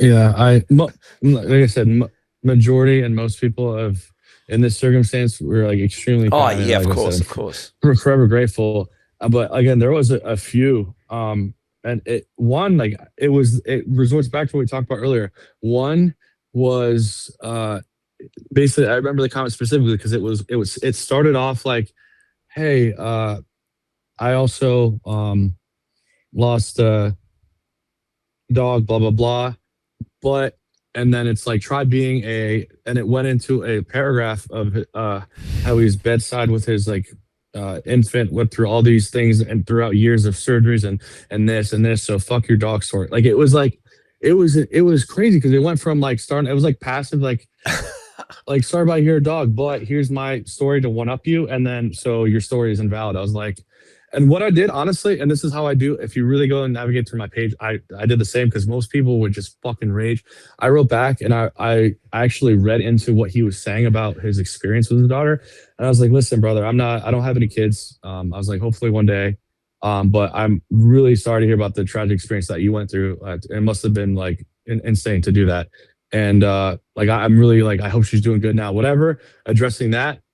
And I was like, and then I just kind of tied it in with his like, you know, no need, you don't have no need to be negative or something about someone else's story, whatever. I was like, at the end of the day, like everyone goes through things differently. I was like, but at the end of the day, like I wish no harm on you. Like I just tied it on the same way I do with every single hater, but I still wanted to make sure that he knew, like, because he's again.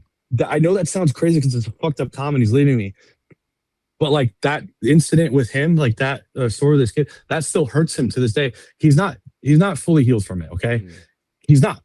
Like if, and I know that from how he's speaking. No one writes that story that specifically to one up someone's. You know what I mean? If that story really affected you that much, which I know it did, and I genuinely feel for it. That's why I even addressed it. I was like, go talk about it, bro. Like heal from it. Heal from it so that way, like you're not having to compare other people's stories and always having to tell people, rather than just like having it, experiencing, and if anything, being there for other people that are going through some stuff and like, hey, this is how I got through it, rather than my story is worse than, you know what I mean? That's amazing, Danny. No, I don't know. Sometimes the biggest wins is winning the unwinnable. You know, they're the ones you remember where you go, man, how, like it started hostile, but look at it, like, or I'm glad I read between the lines. This person's a good person, or this situation. It's like I said, you listened, which is one of your skills, and you sat and read it and you dissected it and you went, I'm going in. And you knew that it could be more abuse, could be whatever, but you didn't. You went in, and that's what I'm saying is that's sometimes winning the unwinnable, or no, 100%. Like the easy wins are easy. Easy wins are easy. You know, what are they? Fucking million of them. When I don't even remember them. And sometimes I feel when it comes to just like negative or negative energy or hate towards me, I feel sometimes it's like people want to hate me so bad in the moment. And so they'll say something or whatever. And most of these people have never spoken to me or talked to me, but they want to so bad, right? And I'll say something nice back to them, whatever, and they continue. But then there's and I never post about these things because I don't put people on blast in this way to where they make themselves look like fools, because they're not fools. They're actually adults when they do this. But what they do is I get messages sometimes a week later even, and it's a long paragraph, but it's from that dude that was just shitting on me. And he's like, hey, man, I just want you to know, like, I was out of pocket when I was the other day. I had XYZ going on, and I was having a shit day, and I just chose you. And it's like, I went through your page, and I really like dissected what I said, and I actually deleted my comments. And I just want to say I made an ass out of myself. And essentially, like that, a form of that message, but it's from different people at different times. And this is kind of like every couple of months I get one like that. And it's like, but you know what? I read it, and I'm like, no worries, bro. Like, listen, I was like, you had a shit day. I was like, you made a mistake. You think I'm fucking perfect? I was like, maybe I control myself online a little bit better, but I'm not perfect either. But you, as a man, a grown ass man, you took the time, before you took the time to do something bad, you took the time to correct yourself. I'm not going to sit here and say like, oh, you know what, you should have been better. No, I'm like, listen, I thank you. I was like, initially I didn't lose sleep over what you said, but now I was like, I actually respect your character for you coming to me and saying this. I was like, and again, I try to get personal. I was like, if they're public, I try to bring up again something like, keep killing it in Missouri or whatever. Like, like if they're right, like say something specific that they know it's personal, that I'm actually reading into what they're saying and taking it in and accepting it. And be like, hey, if you're ever in Pennsylvania, come through my gym. I'd love to train with you. It'll go from someone saying something fucking like crazy to like, maybe if they're in PA, like I'll shake your hand, come lift. And friends, and it's people like, I don't know how you do that. It's like, again, you have to sometimes sit and dissect. And I know it's a different mindset to have, but you can't just react sometimes, because again, if you react, you're going to react sometimes just as bad as what the comment is initially that they're giving you. Yeah. So you're stooping down to that level. It's the fucking one board problems that people have that we're just not interested in. And they seem to have this one board problem. Obviously, like, I'm not here to check in on you. I know you've posted a lot of things. One, I want, like, and I don't want to miss the point, go back a little bit, but you had a post recently about Nico, and a guy that supported you from the early stages when you were still figuring it out, who you were as a community. He was always backing you in everything and the message you stand behind, which is mental health. And he sadly took his life at the beginning of the month.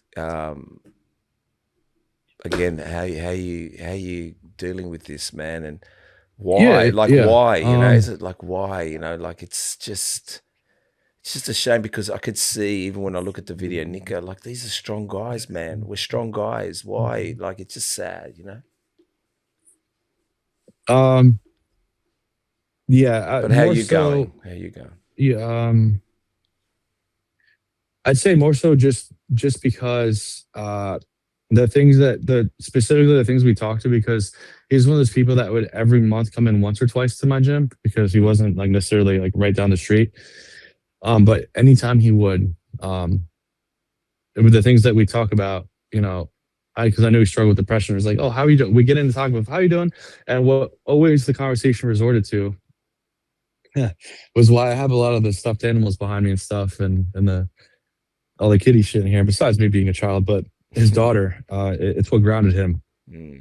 And she was always just so happy to be like flexing like daddy and all this stuff. And she'd always point like, that's the reason, right? And she'd come in here, and him and his wife Sam, who's a sweetheart, an amazing person. And I don't want to not mention them, because all of them were always so kind to me here. And me and Nico's friendship is not the same as obviously with them. I should say Sam, because Nico supported me before I even opened the gym. He just liked my message, and just one of those people that was like always supporting, like just from afar. Like he didn't have to, but never like just a good dude to me, and he didn't need to be. And I know a lot of people that he knows that don't like me, but he'd always sit up for me. He'd wear my stuff proudly. He'd tag me and everything with my clothing, and yeah, that it was a little bit more difficult just in general, just because they spent time here as a family, and I could see the happiness when she'd be sitting here, and we made videos on this couch. We made videos in the gym. We made videos in the front of the gym, and it was just to show people happiness of just like a little innocent, like little girl just being so happy to be with her family and throw up a double bicep or a lat spread. Like I hope and pray when I have a daughter, because I want a daughter, is that she walks in my gym and is like ready to hit a lat spread off the rip right as if she walks through the door. Like damn, like that should make me cry. You know what I mean? So those are the things. The effect for me more so is like, I always feel for in these instances, the family, the loss, and there's always backstories and a bunch of other stuff that goes on in their lives, and I don't ever bring those up, but I just wish and pray that they heal properly with however they're dealing with it and however they feel about it, and especially the daughter. And from what I heard, this is like this week that she's really taken it well. One of they're close friends. Like I asked like, hey, like how's she doing? Because that's my biggest thing. Like I don't know how someone at that age that's used to seeing, her dad and how they would handle that. That's what it would hurt me, or I guess did hurt me. But it's I've given the family especially space. I didn't want to overstep or go on any toes. I know there's a bunch of personal stuff behind the scenes that doesn't get talked about, and I respect that. And I just want them to be happy and have the closure that they need. But ultimately, like it comes back to what we talk about. Like in my opinion, every time I had interaction, I did the best I can to like be there, knowing like there's issues, like I not necessarily knowing the extremes, but knowing the issues. And I pray that like whatever you believe in, like I'm not this like extremely spiritual, but like if you're up there looking down, that that I was a good friend to you and that I try to help you. And that's really all you can say at that point now, and always live through the positive memories. I think people get forgotten when people don't bring up the positive memories, because not every memory is extremely, or I should say, not every memory of someone is always the best. Because people have and says, oh well, he did this at this point. I get that, but in a friendship aspect for me, like me and him, I just lived through those positive conversations I had, the little sit downs we had here, even when he wasn't here, when I was like just chilling with her, like eating Go-Gurts and watching Peppa Pig on the TV. And I hope whenever Sam's ready, she comes back in here and is able to just give me a hug and train here, if she's ready. So yeah. Also, your latest post. Thank you for sharing that. Firstly, I appreciate it. I just, like I said, we do a bit of research here, and so I don't want to. And we spoke about many things, and we're going to get through a little. We're going to get into the training part a little bit. We're getting through the stuff, but I know mental health is an important thing for you, and you want to spread that message. And even when I asked you on TikTok, you go, "Yeah, I'd like to come on a podcast and talk about mental health." So obviously that was a subject, and why not? I mean, you're a fit guy. I think I'm a fit guy too, and we love bodybuilding. We love what the gym stands for, and the gym is a place of many characters. So your latest post, April 16th, is, which I don't think we've got anything like that here in Australia, but is National Semicolon Day, or if I hope I'm pronouncing it right, Semicolon Day. This must be an American thing, I just said, and you mentioned that those who are surviving suicide thoughts or having lost someone to suicide, find it, talk about mental health, and have attempted suicide, I believe yourself. Tell us a little bit about National Semicolon Day. You also mentioned that you've been struggling the last couple of weeks. Again, can you elaborate a little bit or talk about it? And I'll just say one more thing just before. I've been to a point where it's been dark, and still you kind of like don't understand it. Is that the point? Is this the point? Are we at that point? But maybe yourself can help us a little bit understand this. Yeah. So I'm not. What I'm not gonna fully get into is like I'm very open about my depression in general, right? I've tried to take my life. I've tried to take my life before. I've talked about it in depth before. And this isn't to even go into that or get into the story about that whatsoever. It's more so to kind of make people understand like of why I talk about these things. Is not only have I had people that are close to me take their lives, like I've been to that point before and failed, thankfully. And there's certain things that it made me realize, things and so forth. But I guess I'll start off with the semicolon thing.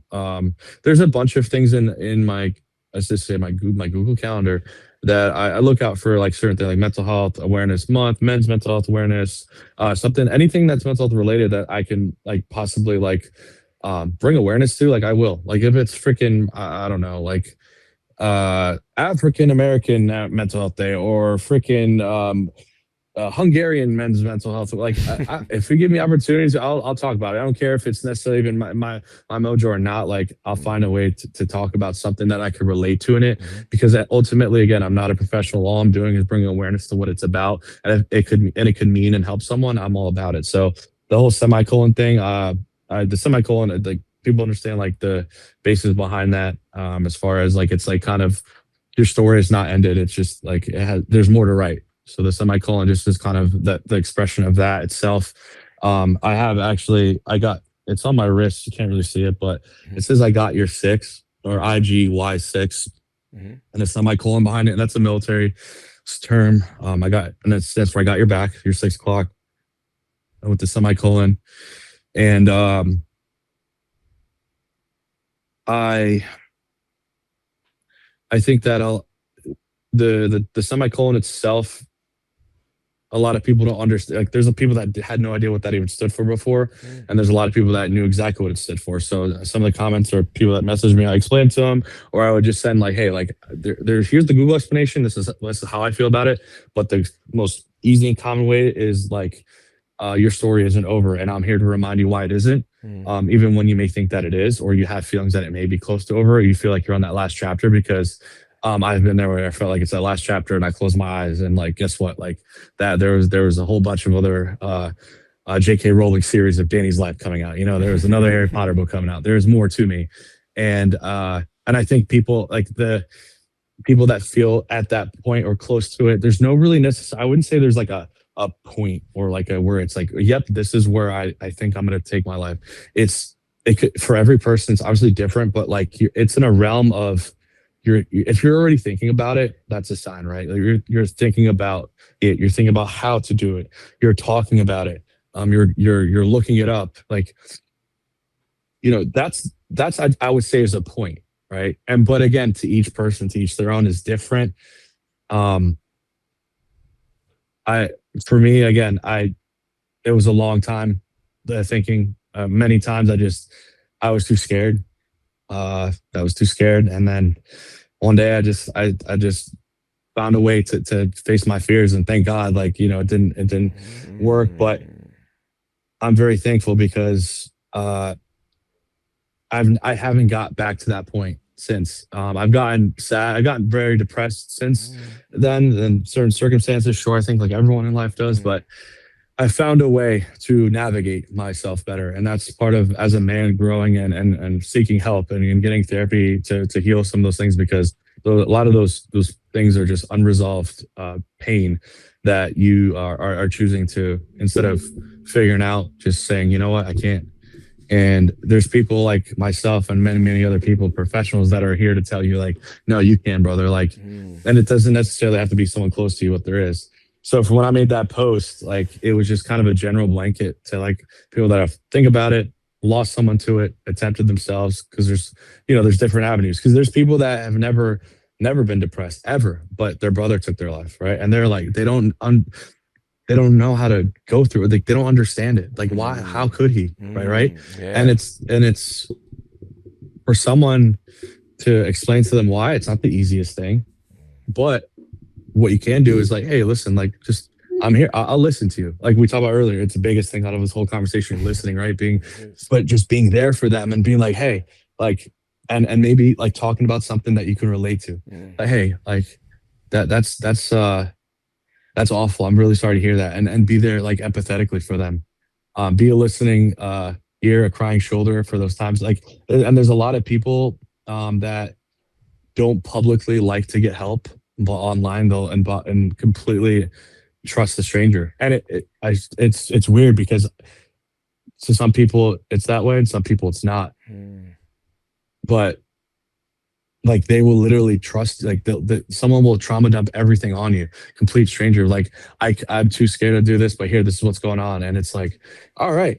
And it's for them, it's like, okay, like, but you have to understand, in that situation, you're like, okay, this person is like trusting me. Like, and then you have to like really like saddle up, like, I'm going to try to help as best as I can. I'm not a professional, but I have to help myself. So I make those posts, like, I say that, I always preface with that, because again, I'm not licensed to do any of this. I'm not, but I could give you the best I can, or I can guide you to someone. Because I luckily through the military, I've had a lot of connects with the mental health side of things, even posts for the veterans and stuff.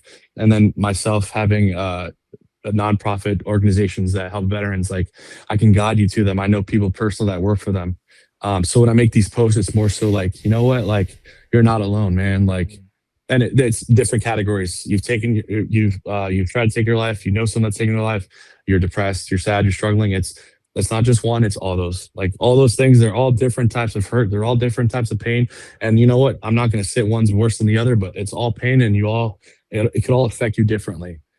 But what I'm here for is you, and I can help you as best I can, or at least guide you to the best help that I can get you. You know what I mean?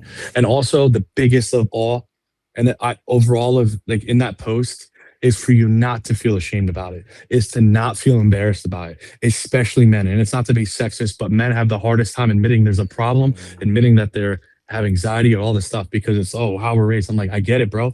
But like, there's so many men that just like, it's the ego. I'm like, bro, you have to sometimes like cry in the shower. I do it all the time.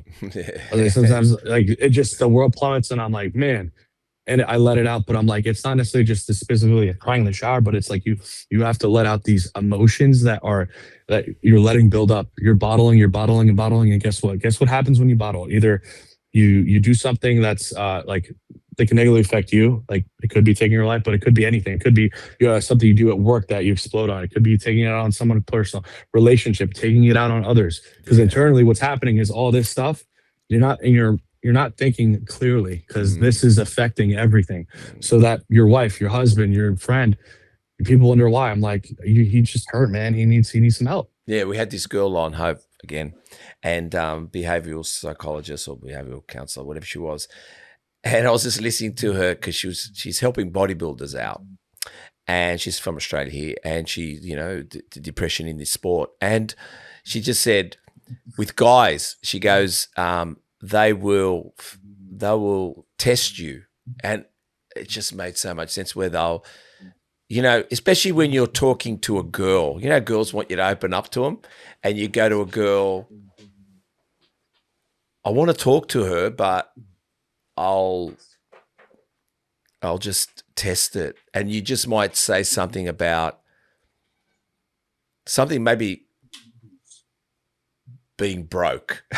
Let's just say something like that. It could be anything. And that's hurting you. It's affecting you. And you just go and you look at their expression. And if their expression, their eyes open up like it's a deer on a highway, or they change the subject, instantly us guys go, that ain't the place we're talking. You know what I mean? Like, I think, I don't know why I'm bringing that up now. I'm thinking about it, but I'm just saying, like, us guys, we're so, I don't want to use the word, not conniving in a way. It's not conniving. It's more like we want to talk, but boy, we'll test the environment. And if you don't, and if we see deers with their headlights or an expression or a frown, we're like, nah, we're pulling back. We're out.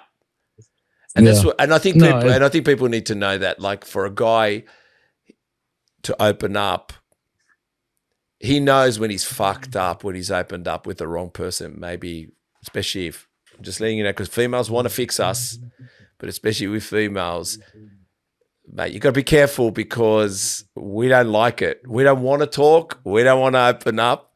If we find the right person, we will. But if we see, oh my God, we've gone too deep. So now we test it. Or some of us do. I do. I go like, I've done it a few times. And go ahead. I think it's because as men, the deception of, how to say this, like perception, I should not deception, perception that, we're going to be strong all the time and this, and, and there's certain things that as a man, like I do feel like value wise that we should have, right? But there's also things that I disagree with how the world views, meaning like just like we have to carry the weight of the whole family all the time. Like there's times in a relationship, I don't have kids, but I know for a fact when I'm a dad and I'm with my children, my wife, like there's certain times as a man that, for example, when a woman is postpartum, specifically, this is an instance I see all the time. I know that in that moment, they're going through so many things hormonally, adjusting their body, so many different things, and they can only maybe give 25 to 30%. That's when you have to be 80 and 70 and understand that is your role as a husband or as a father at that moment, 100%. right? Not saying that your emotions are or her emotions are more important. It's just at that moment being there. Yeah. And also understanding that on the contrary, sometimes like down the road in certain circumstances, and that there's only and certain times that you can only give 20 and for whatever's going on, she'll pick up the slack. And relationship wise, that's a kind of a common ground understanding that I think healthy relationships should have, because it's never like why didn't you do it like this? So, like, I tried. I was letting you know I couldn't, and I needed you there. You know what I mean? I think if in a healthy relationship, yep, the issue is the communication. If you tell someone, hey, I like this is what's happening, I think that the right person for you will see that you're only able to do 30% of the time, and as that woman, like, I got you. That's your partner. That's your life partner that will say, I got you.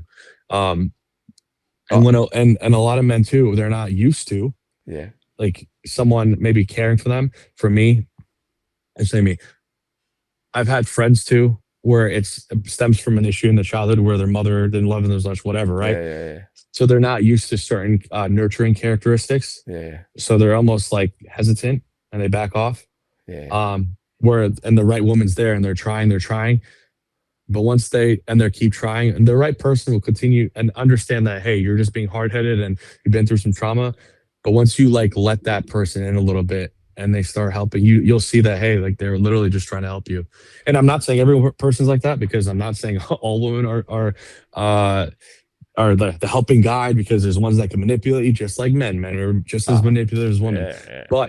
But however, right, there are the people that genuinely like, hey, like, you're hurt. I can see it. I'm hurt too. Like, you have certain wounds that, like, can use some patching up. And I'd love to be able to help with that if you let me. That's the big one. If you let me, right? Because if you don't, guess what? It's the standstill. You're not gonna open up. Like, you're never gonna evolve and move forward. But yeah. It's something that you mentioned that's very similar to, Diary of a CEO, the guy, whatever, Steve Butt. There's a podcast called Diary of a CEO. He's got like 16 million subscribers. He's killing it, right? He's called Diary of a CEO. What's his surname? Steve what? Steve Butler. And he had a lady on there called Brene Brown. Her name's Brene Brown. She's quite the force with, I don't know, women or helping women and men. She's very smart, but she said what you said, which was sometimes you got to know your percentages. And she said on his podcast, sometimes she'll go to her husband, I've only got 20% today. I need you to pick up the slack. And he might say, man, I don't even have 80%. I think we're going to have to go 50-50 today. So what I'm getting at is, it's like you're ahead of the game, brother. If you can find people that you said she's got 20%, I'm going to have to come in with 80, and the girl knows, my God, he's got 20%. I'm going to have to come in with 80, or saying none of us are helping each other here, so let's be kind to each other because we're both fucked. So yeah, exactly. You're both like, but as mature adults saying, yeah, today fucking sucks for you. And for me, and there's a screaming fucking baby over there. Yeah, let's fuck. You know what I'm saying? Yeah. Or the bill, like whatever the situation is, and that's where I think, like, again, at that point, it's let's go 50-50. Like it's 50-50. You have, like, for it to move forward and progress in a healthy way, like the baby, like it's not going to work if you just, oh well, I'm not going to do 80 or I'm not going to do 20. Fuck it, fine. Well, I'll do 50 then, because you're gonna have to do 50 then too. Yeah, and we'll both be shitty. That's fine. We'll be shitty together. We'll get through the shitty situation. But guess what? I love you, and that's it's. I can get into that like all day, because I completely agree, man. It's not always gonna be sunshine and rainbows where you're gonna be able to give the 80% if you don't have it, right? Yeah. But it's like, all right, well, let's find a common ground, because like this needs to get done. Yeah. Well, I like I said, when you said that, okay, man, this guy's ahead of his You're ahead of the game, bro. You're ahead of the game. If only they knew 20%. And the one thing she said was, she said early in her relationship, she wanted to break up with him. She's with him now like forever, 40 years, whatever she's with him. And he goes, yeah, cool. It's a shame that, what did he say to her?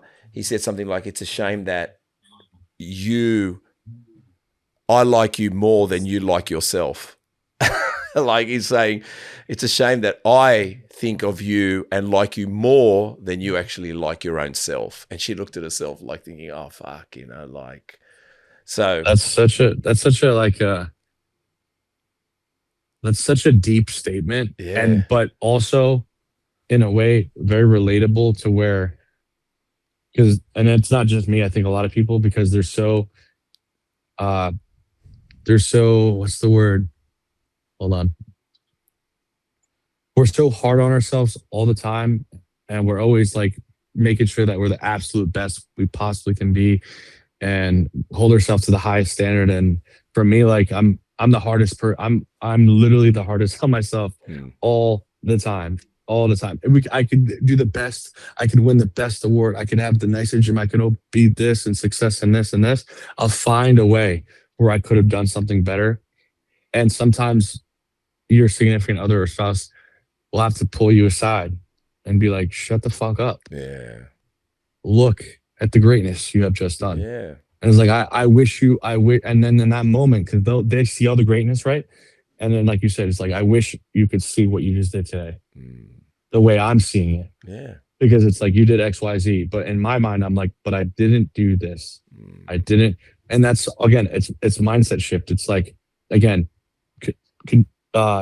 programming your brain to like, okay, when you're getting down yourself or being very hard, take a step back. I do this every single day. I'm like, step back, Danny. You're being a little bit too fucking strict on how the fucking world is right now. You're doing fine. Like, you're stressing yourself out. You're stressing yourself out. You did this. You're worried about this.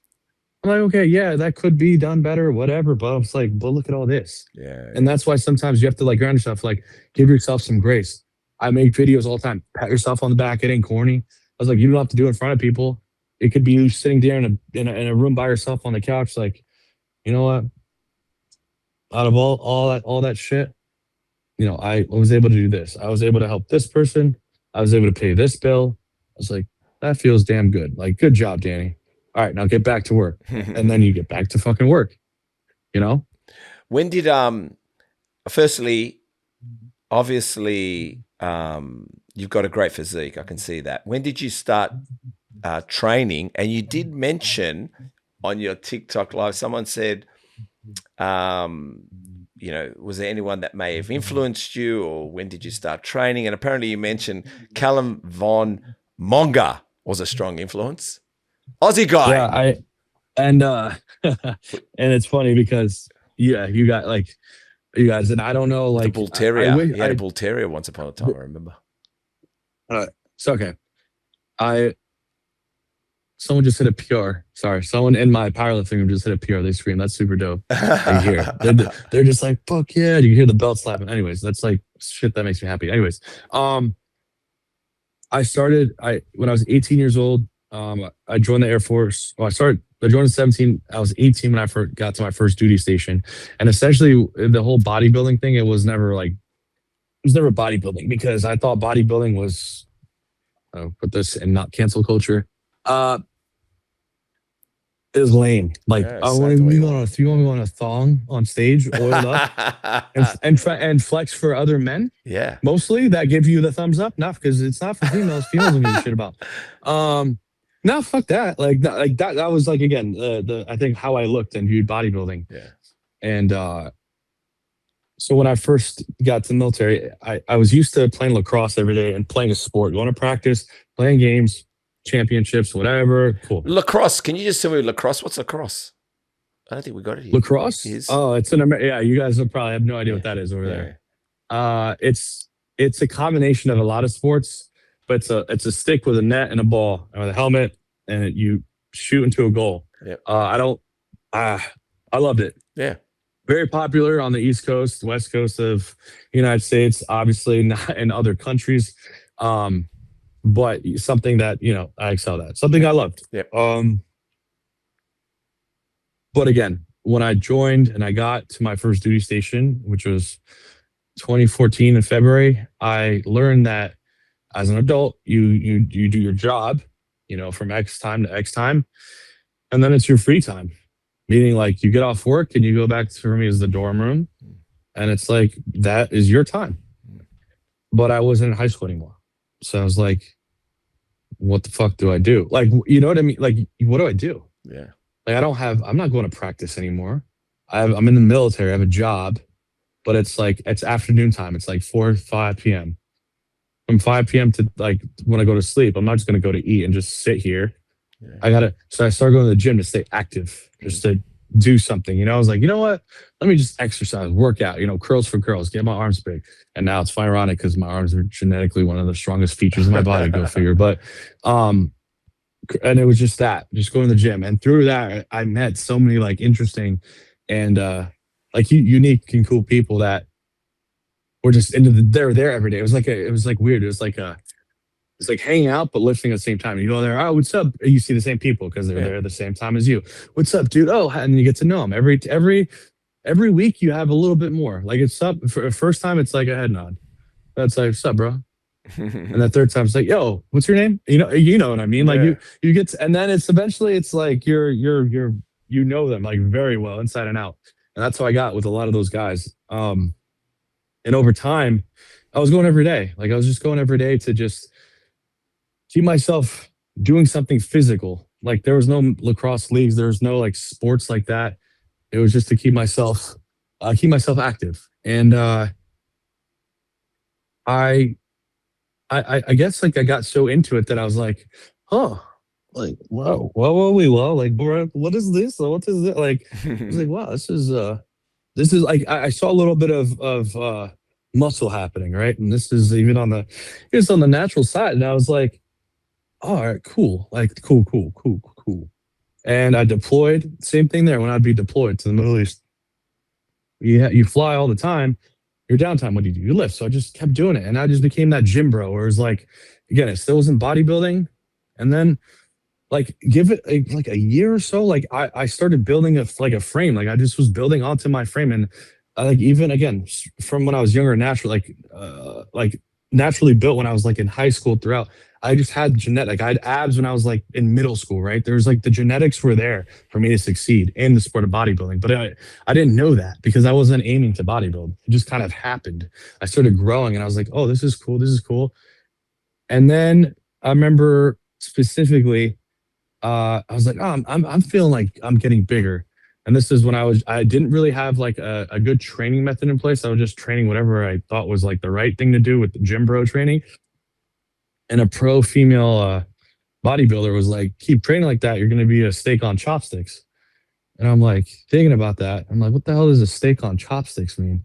And I like in my brain pictured a big like meaty piece of steak on like two little skinny chopsticks. And I was like, and I was in my dorm room when I realized I was like, this bitch.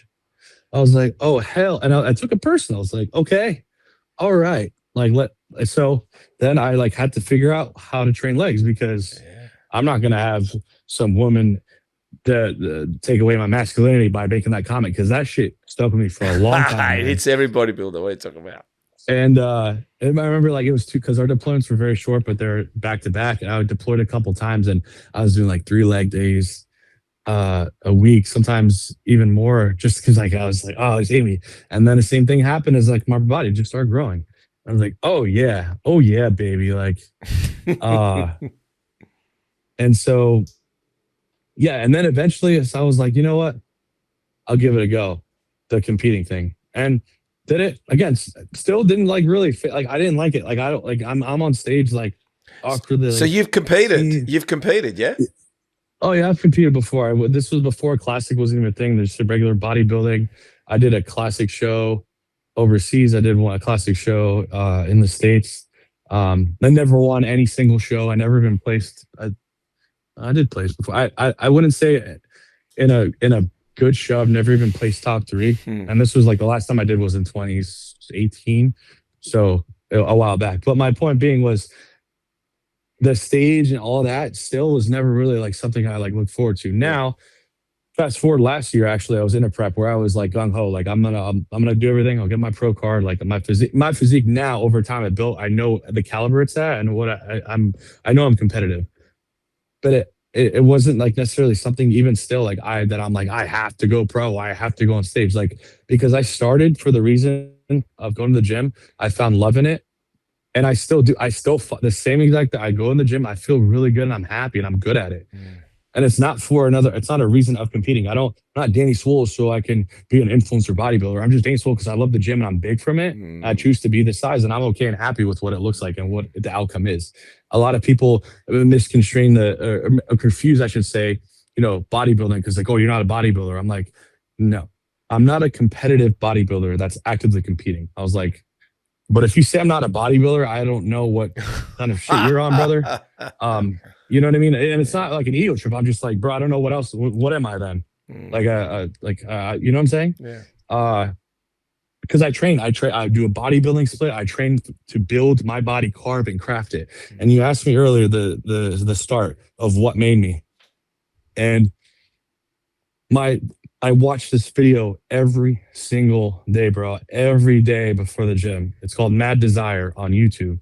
It's Callum Von Moger's it's like a motivational video, just him talking. And I resonated it mostly because a lot of how he talked and how he was about it was exactly like me. He's like, yeah, I'll have a burger after the gym and, I'll train my friends, use my potato gun.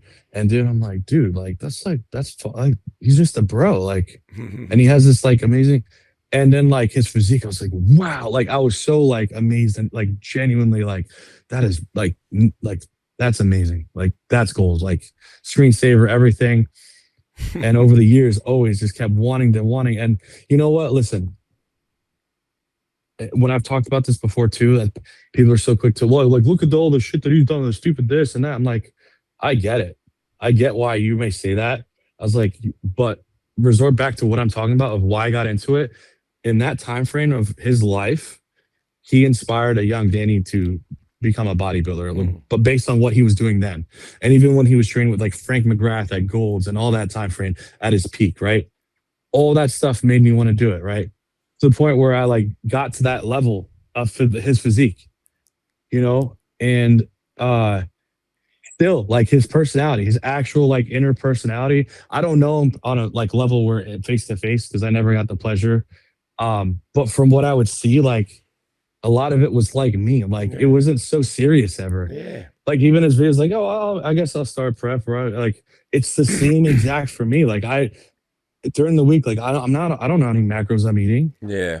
I'm training because I'm good at it. I know what I'm doing, but like the genetic, it's just there. It's a cheat code, sure, but like it's very much so similar to me, and that's what like I'm like I can relate to this guy more than all these other guys talking about this because like that's really not how I live. But what he's doing, that's literally my life. Like, it's not so serious. He has fun. He does his things, and unfortunately, there's certain stuff that like he experienced and went through, and I know the family like lost his brother, hit him a lot. And people ask me like, oh, would you like you still support? I was like, I personally have never met him. I'd love to like sit down and have a full on like conversation with him just to get to know him like face to face. Yeah. Just to tell him like bro, like you just being who you were like inspired me to do all this. Like that you're the only guy. Like there's no one else. I had posters of people on my wall, sure, for magazines because like that's what I did when I was like 18. I had men oiled up and muscles on my wall. Like, yeah, that's cool. But I watched you every single day and I wanted to be like you. Yeah. And now it's like I want to hear like your story. I want to hear because everyone sees like that was the height of his glory, like koala gains, his supplement cup, all the height and all that was a peak, right? And then poof, plummeted, all the stuff. And I know there's a story behind that too, and there's emotion behind it. Why are you doing the Muay Thai boxing type stuff now? Like, what's the reason behind it? Like, is it fulfilling you more? Like, I'd love to hear that. Because again, I really got to, and so many people are shocked that it's like, oh, you picked him. It's like, yeah, man, because like again, we get back to the word influence. Like I saw that, and it wasn't even I was just like influenced to be like him. I was like him already. He was just bigger than me. So I'm Mm. like, if he can be himself and get to that, I'm like, why the fuck can't I? And Mm. yeah, Yeah, I mean, he's just. I mean, has he really changed? He just keeps at his journey. Whatever his journey is bringing people along with it, even the dark time. And yeah, I guess we can all like judge him. I guess sometimes people do, but at the end of the day, um, he's not being anyone else but himself. And that's, I think, the part that probably gets to people because he's not like everyone else. He's just himself. And that's, and actually, I don't think he's doing anything for anyone to be like him. I guess he's showing everybody just be yourself. If they like you, they like you. They don't, they don't. And you're going to go through I dark times. I think like throughout all the things, like when he was at his peak, even again, and when he was in Cali, riding his Harley and training with Frank, like that was what he loved doing at that time. He was good at it, right? He had certain injuries, bicep, this, that, sent him back, and he tried and gave it a go and tried the whole. Even when he was doing this ads for with Young LA and stuff, right? You could Mm, see him like kind of, trying to make I would say a comeback. And I would read the comments, bro. People were just fucking so vicious. I'm like, never gonna be the same again. Looks like ass. Like bro lost all his like a lower body. I'm like, yeah, like he did lose a lower body. I'm like, but I like read into what these people are saying. I was like, you guys hyped like loved him again at his best. And right now, maybe he doesn't even want to be that size again, or maybe he does. But mm, like, why? Like, what are you not like? That's exactly like you're so. That's why I said the fit. It's so toxic. You go to those comments, and I'm sure like over time, like how I view it when I see it, and I think of how does Callum feel about the world with like about him? mm, He's like, does he feel the expectation to do a comeback? mm, And maybe he did, and maybe he did start that or start maybe a bodybuilding like 2.0 version, and maybe he's like, am I doing this for the wrong reason? And I'm mm. not chasing my actual passion, or do I not love it as much anymore? Or evolving, And maybe I maybe. want to do something else and then maybe now he is, and Mm, and people don't like that, but that's fine because he's doing what he wants. You know what I'm saying? Like if tomorrow for me, if for or maybe next week something crazy happens, right? My mind shift changes and I want to become, uh, let's say a high rocks athlete or yeah, something a runner, something a bicycle. I don't know, right? yeah. Do you know how much heat I would catch? And like what? Like, are you stupid? Like what? Like, bro, did all that for nothing? All the drugs wasted on that physique to ride a bicycle, to put on running shoes. Like the world would hate it, right? But guess what? If I was happy with it, I would just want to tell the world, hey, listen, this is a choice I'm making that I'm happy with. And like, Mm, you don't have to follow along. This is what this whole social media thing, you could follow and you can click follow, or you can just not, you could unfollow. If you don't like it or you disagree and you only follow me for the muscle, that's okay too. mm, I don't think people realize that like for me, if that happened, or God forbid, like, where's wood? Or I think is wood. Knock on wood. If I ever get in a crazy accident, I can't lift again. Guess what? I would try my best to lift, but if I couldn't, I would have to, because this is me. yeah, And I think about this. I've thought about this deep before. I'd have to find something that fulfills me and brings me happiness the way the gym does. 100%. Like what happens then? Do you ever like people think about that? Like, Mm, oh, what happens if you get in or a paraplegic or you get in a accident? You can't use certain muscles. Like, what would you do? Oh, I don't know. I would just, well, mm, you know what I mean? It's dark, but it's so true because you're so fixated on the norm. That's why I'm like, just appreciate what you have, man. Right now, it's this. Life can change, and sometimes you also grow out of things that you love and find new things. Because look at how many bodybuilders out there. They're not obviously the same size anymore, but they find other things to keep them active and things like that 100%. fulfill them. Because not every single even influencer, like they stay a bodybuilder. I mean, people do the fitness thing and then they become like, I don't know, like there's a guy I know personally that was huge into fitness. He does roofs now, but and he's on social media, but like it's now roofs. He just found a passion for roofing and he has a whole ass business. He goes viral because he makes videos with employees. The amount of passion he had on his fitness page, Mm, it's now the same with something else. And people like, why would you? I'm like, what do you mean why? Do you see this man's happiness? I was like, at one mm, point it was happiness in this, And obviously it kind of dwindled, or maybe it wasn't for him, but he found this, and you can see the same ray of sunshine that he had here at one point, but it's here. And that's called sometimes maturing, growing up, adulting, and being just a person that's not living up to the expectations of your followers, but your own life. Because essentially, we're just sharing bits of our life. We're not doing it for this person to continue following me. I don't give a shit if you follow me or not. You know what I mean? Yeah, 100%. No, I love that philosophy.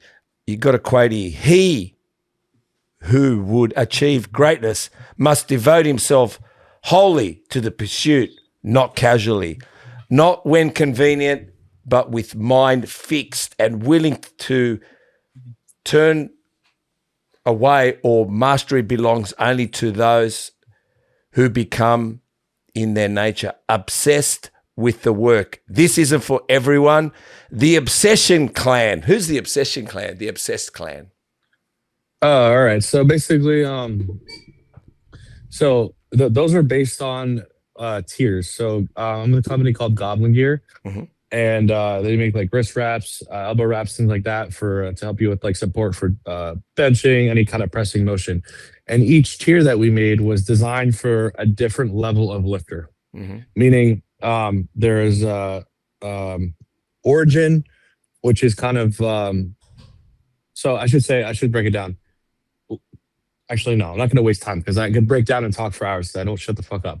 There's tiers. There's basically just the long story short, there's like beginner, right? I just got to the gym. There's middle. I've been going to the gym. I'm kind of feeling myself. I've got some good numbers.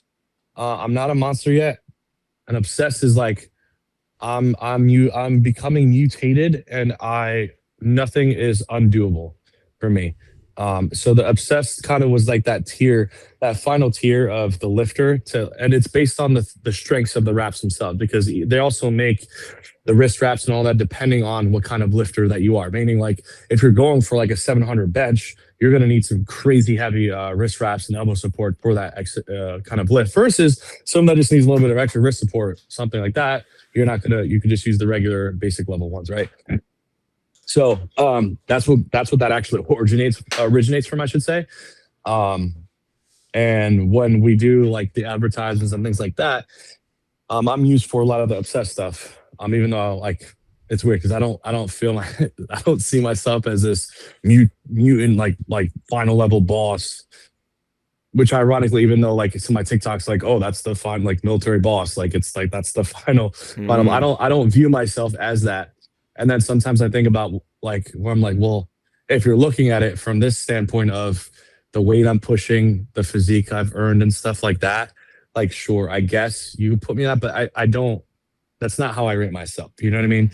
But if you're talking about that in a brand wise, obsessed, right? Obsessed clan, that's the clan I'd be a part of, because I am pushing 150 plus dumbbells. I am doing this crazy weight. Even though in the moment I'm not thinking of it like, oh, wow, this is a lot of weight. It just, that's how I train. I'm used to it, you know? But it's also to give respect for the people that aren't there. And it's like the journey to that. And that's what's kind of cool is like, that's why we made like the each one. It's like, hey, you're new here. Let me give you a little bit of support, because there's other people like you, and you guys could all rep this and be proud of that and not be ashamed. Like, it's your first week or first month. Guess what? I've had that, and every single big motherfucker out there has had it. So shine bright. Now you got that next tier. Cool. You're in that next, like, again, it's just whatever you feel like you fit best into. So when we've done these, like, specifically advertisements for them, I've asked these people, like, where they fit in. And it's really interesting to see psychologically where, like, they land themselves, because, like I said, even for me, I don't think of myself in this obsessed mutant, but to the normal society, they would probably put me in it. Right. And versus some of these kids too, I see some of them in there. I'm like, it's complete opposite sometimes. It's either one, they're like, oh, I'm obsessed. I'm like, and I asked, why do you feel that? Why do you feel that way? Oh, I've been just killing it in the gym. All right. I was like, how long? Oh, a year and a half. I just hit, 225. I'm like, gotcha. I was like, I think that's awesome, dude. 225. Like, I remember that I hit that. It was a crazy day. I remember it. But I wouldn't put you in that. And it's not to your ego or your feelings, but it's like, I would put you in this tier. And it's not like a humbling thing. It's more so just like, for like giving someone a different little insight on how they're viewing. Because there's a lot of these people you'll see, and I'm sure you've seen it. They're just very like a little bit cocky, and they're like, "Oh, I'm here." I'm like, "Bro, listen. I don't even say that about myself, and I've been training for 10 years. I don't even call myself the highest tier." But I was like, just be real with yourself. Sometimes it's like just understand, hey, I'm here. You'll get there. That's fine. But just you're here right now. You know what I mean? Yeah. You were recently at the Arnold Classic, meeting all the vendors, shaking hands. How was that experience? And the other one I want to ask you is, how is it having such a big following? Is it sometimes an overwhelming feeling? Is there an expectation? How do you ground yourself? No, so one thing that I'm very like proud of and happy with myself. How do I say it's hard to word this in a way that makes sense. I'm very happy that I was able to remain myself throughout this whole journey that I've done, because I never want to be a competitive. I never want to influence. It gradually happened. You know how some influencers, like they just peak really fast, like Sam Slow just, Yeah. it like happened. I remember, I specifically, just as I say this, I remember Sam Slow commented on one of my posts. It was eight years ago. Yeah. And this was before Sam Solik. It was just Sam Solik and M405 incline pressing. And he commented something smart on one of my like humorists. And I was like, haha, and we're going back and forth. And I thought nothing of it. And then all of a sudden, and just out of the biggest thing, the hottest thing since sliced bread, like the biggest of the big, like bigger line than C-Bum, you know what I mean? Yeah. So, and for me, I never had, it was just, I was just always kind of there in the background. Like, oh, the American flag, Swole, Danny, Joey Swole, Danny Swole. I was just kind of always there, like just gradually just kind of coasting. And it was always the same thing. Like it was just myself. At the time in the beginning, it was the military, the deployments, my flying. I posted everything I could legally post flying wise. I put up there. So all the in-flight refueling videos, and they're still up there. Yeah. So The experience, so you could see like what day in a life is of just like refueling some fighter jets, then landing, then driving to the gym 40 minutes later. And times where like, you know, I forgot to change the clothes. I mean, I got my camera, I'm lifting. Like you saw all of it, and it was just life raw, and it was just kind of always just gradually just kind of there. And I never wanted or desired to just fucking blow. Like I didn't want the, look at me. Like if it happens, cool. If not, cool. Like I'm not changing my content based on like the public's view on me. I'm just giving the world me, and like if it goes, it goes. If it doesn't, it doesn't. But one thing that's kept me going is the positive feedback I've gotten from the things that I'm passionate about, which is on the mental health side. Like I use fitness, right? That's my love, the love of the gym, the things I use for my physical. It helps mental too, but it's physical, right? And it builds my muscles, right? And when you build muscle, you get eyes on you, right? You stand out, right? Because when people look at you, you're like, oh, you must be a bodybuilder. Well, no, I play chess, but you know what I mean? Like that you build that. So you get your eyes, your people's eyes go to you, or you get a post and you're like this size, they like, whoa. And it's either two ways people take it, right? Steroids or wow, inspiration. And then, but they listen, because now that they're here because of this, right? Okay, their eyes are on you. Now their mind's also a little bit on you. So say something in the first 12 seconds that can keep them there. You start talking about something deeper than muscle, mental health. Hey guys, talking like, hey guys, what's up? I'm Danny. I sharted on the couch today. My cat's bit my big toe while I got out of bed. Yeah, I hope you guys have. And it's like, what? But that shit, way more relatable. And someone probably had the same shit happen to them versus here's my GTR. Yeah. Here's my Lambo. Here's my SpongeBob. Here's my Teddy. You know what I mean? Yeah. Like, so that kind of over time, it just, coasting. And over time, like just patience and time is just posting what I love, and ups and downs, not just even the shit times like, man, this sucks.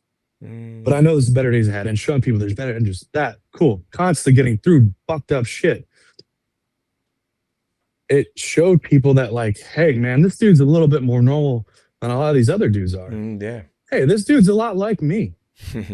And then that's why some of those people, it's not the followers from 21 Inch Arms or a video with this guy. It's the dude that was. I remember you talking about like your cat. I remember you talking about going through divorce. I remember you talking to me about uh your pants not fitting you when you're out of the gym for a year and you're depressed. Like those followers and those guys that come up to you at the expos. Yeah.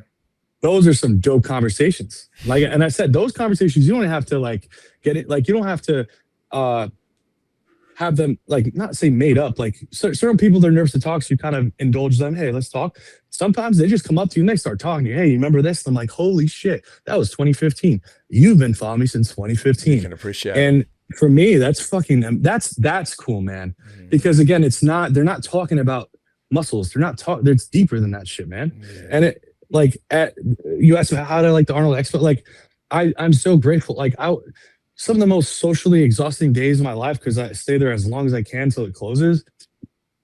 But from all over the world, some people in different languages, and hey, from Brazil, Norway, where is it this year? Netherlands, and they're talking to you like half broken English, or they have Google Translate on their phone, or they'll pull up a photo with you somewhere. I had dudes that put up a photo of me when I was in Guatemala, like it just like random ass places, and it's like, wow, dude, like it like you sit there and you smile like, wow, genuine, like I'm happy in that moment. I'm like, thank you. Like, thank you for coming up to talk to me and saying hi. I'm really, really, really happy you shared a story with me that we had, whether it's through message or photo.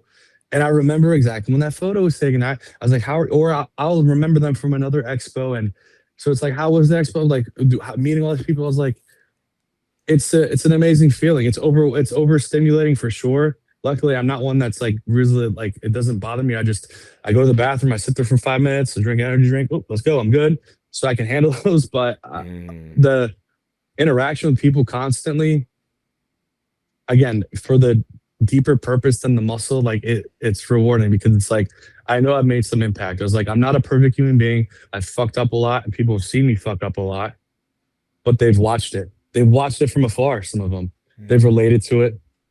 And now they're still here saying like, hey man, like I love what you do. I love what the things you speak about.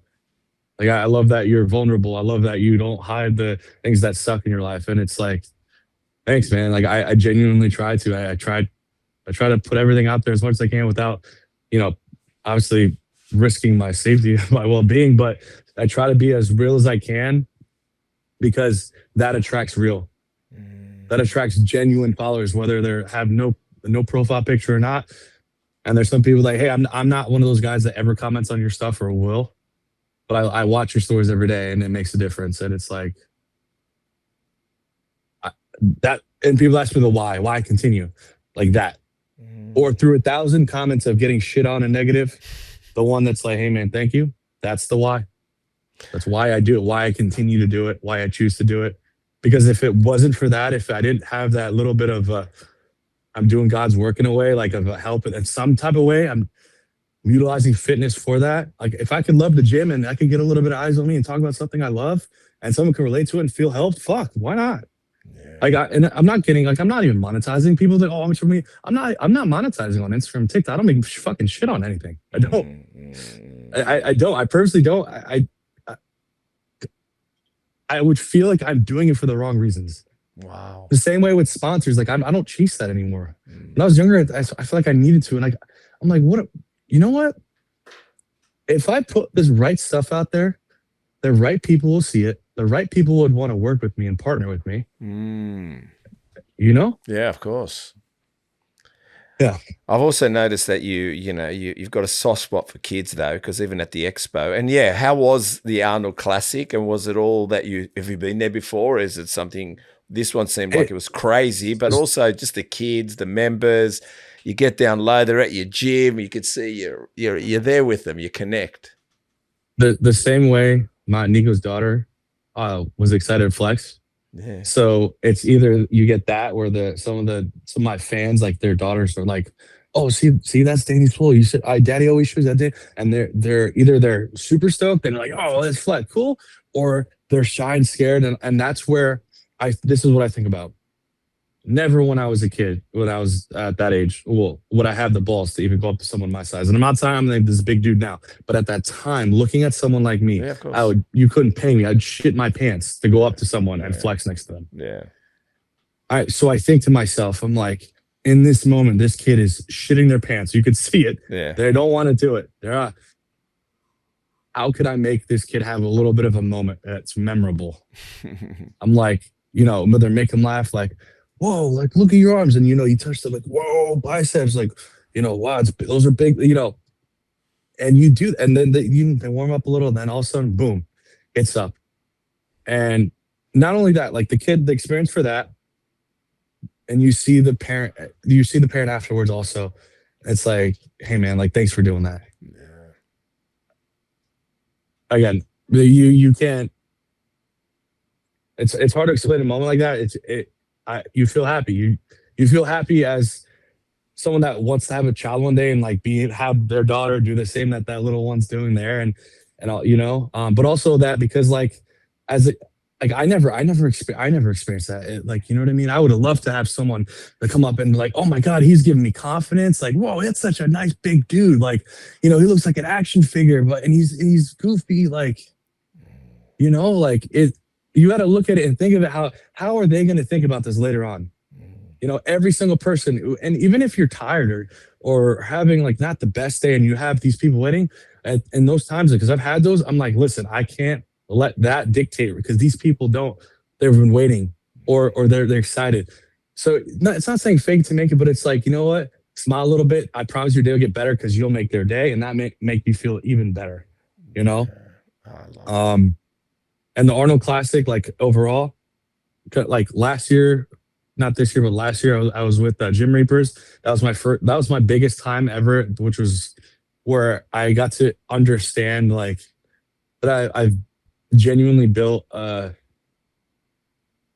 genuine following, like like a loyal brand, people, like a brand. based on the line of people that were waiting at a meet and greet. At a meet and greet slot, and when it was wrapped around, and then like for like the whole time, it was like you're like, and again, they're saying specific stories, and like it's like I pat myself on I did something. It grounded you for the moment. It got you real. I did something I did something pretty cool in the same way this year. Now this year I wasn't on like this podium thing with a backdrop. I was just at our Wolf Gyms booth, and I was in front of a couch. I didn't have a backdrop. I didn't bring one. I was just in front, and same thing. I didn't care what was behind me. I just, whoever came up, and for hours just same photo, because I don't know how to pose with this arm, so it's always this arm. But photo, talk, tell me a little about you, cool, sign belt, whatever, cool, and just vibes, like. I love it. Yeah, man. You seem to also, I mean, we're going to finish up now, close to it, a few more questions, but you seem to like, you're a bit comical too, man. And we spoke about, you spoke about the haters and the legs, so you decided to do a skit so you could emphasize your legs. I'm thinking a little bit more, you wore your sister's t-shirt. Oh, dude. So, well, some of the times, even though you got great legs, I could do some of the stuff, some of the hate. I sometimes I understand why. Meaning, like, they're maybe the video's viral, so it's not one of my actual followers that's just seeing a video of me wearing maybe in jeans and at the wrong angle. Because I need even Classic Physique Pro in jeans at the wrong angle looks like they have no legs. I'm sorry. It's not, certain jeans don't make your glutes and your legs look the best. Sure. They don't. But for them to just, some of them are just attack and go. I'm like, listen, bro, like, and you're wearing your sister's, which ironically, I think I have 3 pairs of my sister's pants or shorts. Yeah. No bullshit. Oh, and another thing, publicly, since we want to go to this route, and the world is always so surprised with how fucking open I am, and like my all my short shorts, right? You see me wearing, my old school like crop top stringers and shorts, and the plain, like, they look like classic shorts, like old, like fucking Jacob, like old classic 80s shorts. They're like black shorts with a white lining, just very basic, classic, modern, right? Those are women's running shorts from Walmart that I put my logos on with a heat press. Wow. Those are All of them, majority of all, they're all because just the cut. So when I go to my clothing and I tell my distributor, I was like, here are the dimensions and whatever. I was like, because the men, like the certain men's shorts and stuff, like you get at any kind of Walmart, like yeah, they'll run, but they're not like it's not the right look for my quads. I was like, and be like, oh, those really? I was like, yeah, dude. I was like, huh. And it's weird because they're like, bro, those are the coolest. And then it's like you say that, it's like they almost are like confused. I'm like, what? But anyways, my back to my sister stuff and the leg comment.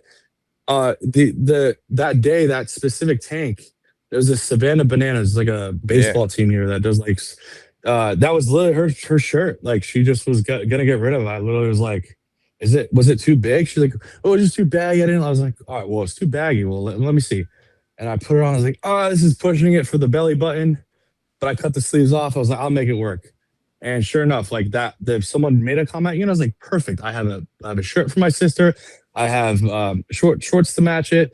And I was like, listen, I was like, as much as like you'd love for me to constantly walking around with my quads flexed as if like they look like that 24/7, that's not the human anatomy body. It's not how it works. Your legs are flexed when they're activated on a machine and posing. Yeah. But normal people, like their legs look like this. And it's just no striations, nothing. And then boom, they happen. It's like, whoa, bro, that's crazy. Just kidding, bro. I'm like, listen, I know you weren't kidding, but I was like, it's okay. Like I find humor. So like certain times I do like they're a little passive, but I use it as humor. I was like, listen, here are my you're right. I have a couple of those. You said this, you're right. And a lot of the times the things that they're saying, like you're saying it to insult me, but I also agree with you. Like, you know what I mean? Like you're saying something that's gonna try to hurt my feelings, but ultimately I'm like, first of all, you don't think I've heard that before? And secondly, like, you're right, they are my sister's shorts. You know what? You're right, this. And they're like, at that point, when you like either agree with or just like smile and laugh with it, what else could someone that genuinely is hating say? Besides them getting more, oh, like, man, I didn't get him upset.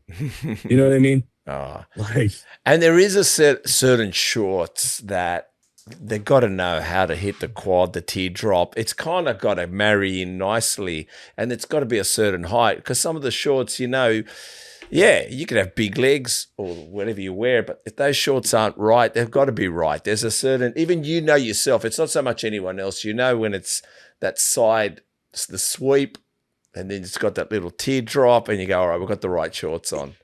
Even with like certain shirt oh, even shirts, t-shirts. You know what I mean? Like shirt, like actual shirt, like I have ones where it looks like I'm wearing a bed sheet because of how oversized it is. Because at this point, like for me to say it's oversized, oh, like it's not oversized, stop lying. I'm like, bro, like I'm not lying to you. Like it's just my arms are overly big. It's genetic. I don't do shit for them. I don't specifically train them hard. They've always been big. They've always grown. So when I wear an actual oversized tee, my arms are filled. Like, oh, oversized. I'm like, bro, what do you want me to? I'll come in with a fucking bed sheet. I'll go to Walmart. I'll get a white sheet. I'll put a little hole in there. Put it. I was like, that would be the only other thing that's like, and that's why, like, I joke with my buddy Kevin who owns Controlled Insanity, because it's like you expect me to wear like a cloak. Like they have the videos of those guys in like the long fucking, I don't even know, the 7XL shirts and stuff. I'm like, but what it comes down to ultimately, and Carm, my girl, she specifically says this. She's like, only you, Danny.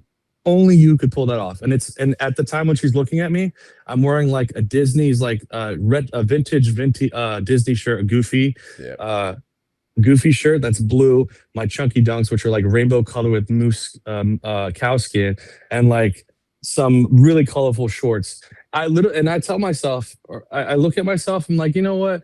I look like what I wore in kindergarten with a lunchbox ready to go to school. And I fucking love it. And you know what it takes? It's just like, in those days, I look at it, I'm like, this looks cool and funky. And it's the confidence. If you could walk out, I could wear a onesie, unicorn onesie. If you walk anywhere with confidence, you're happy with yourself, you are untouchable. Because anything you wear, regardless of what it is, at a certain size, or when you have it's eyes on you on social media, you can never win. You're never going to win. That's true. You never win. And you mentioned something about you don't count macros. Is there certain things you don't do? Like I know everyone counts calories. Everyone does this, does that. What about you? What's your? I don't do. So like okay, like very much like we talked about Callum earlier when he was like, oh, I kind of eat whatever when I'm out. Yeah, yeah. It's not the same because I don't really eat out during the week. Like thankfully, excuse me, I have a meal prep company. It's called Hummus Fit. They make like these Okay. muffins. I don't know if you see them online.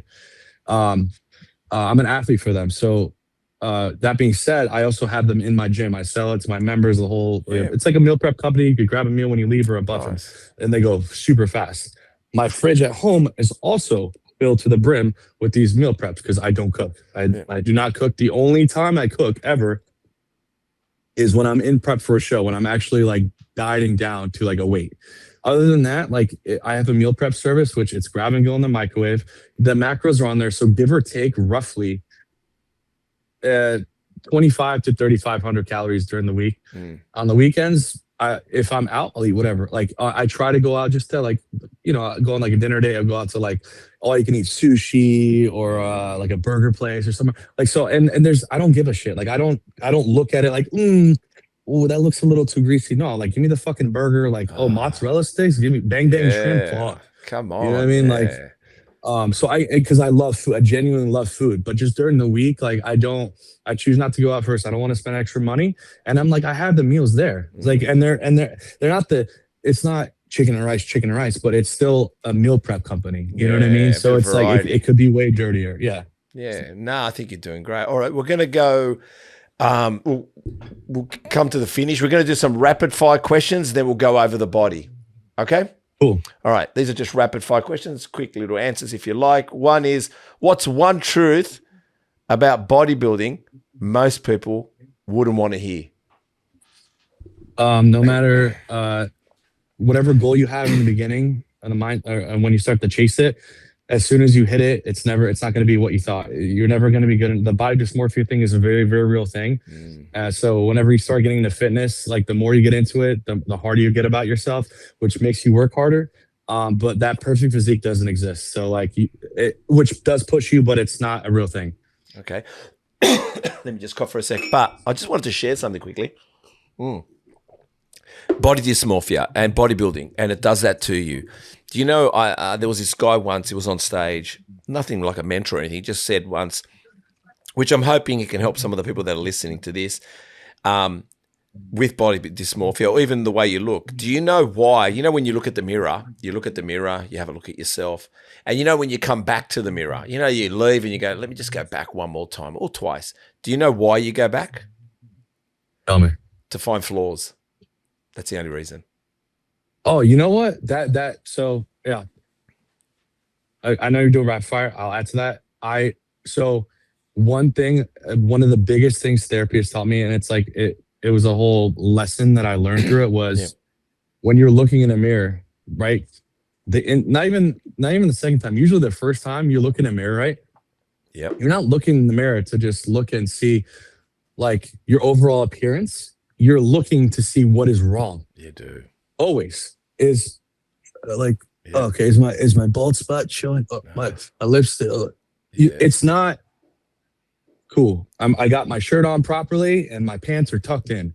Like that's not the main thing. It may become the last thing, but ultimately the first thing, it's your flaws to make sure either they're covered or that they're not seen as much, or are they still there?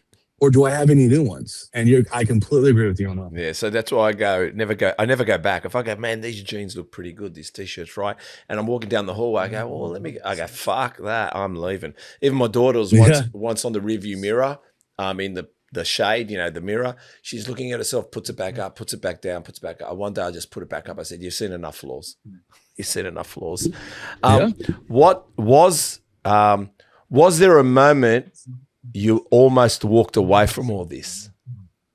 Yes. When I went in 2019, when when it was during COVID, I went through divorce, alcohol, cocaine, a bunch of just dark times.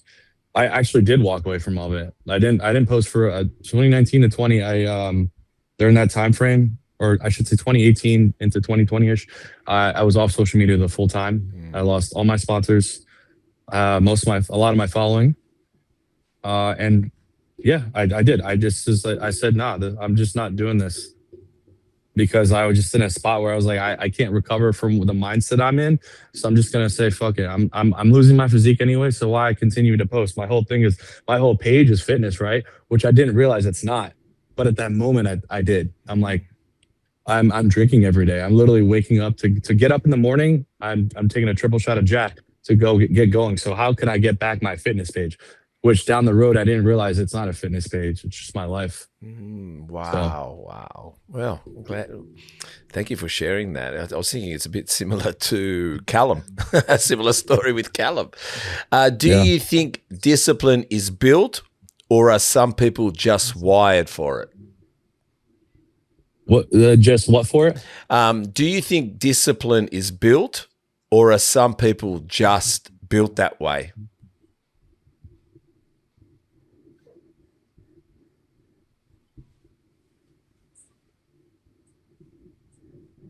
I think oh it's but I'd say but I'm not gonna say one or the other because it's both. Because if you're raised a certain way, like if it's instilled from you from the get-go, you'll fucking know what discipline is, man. You will know, and when you're an adult, it'll be effortless because it was instilled.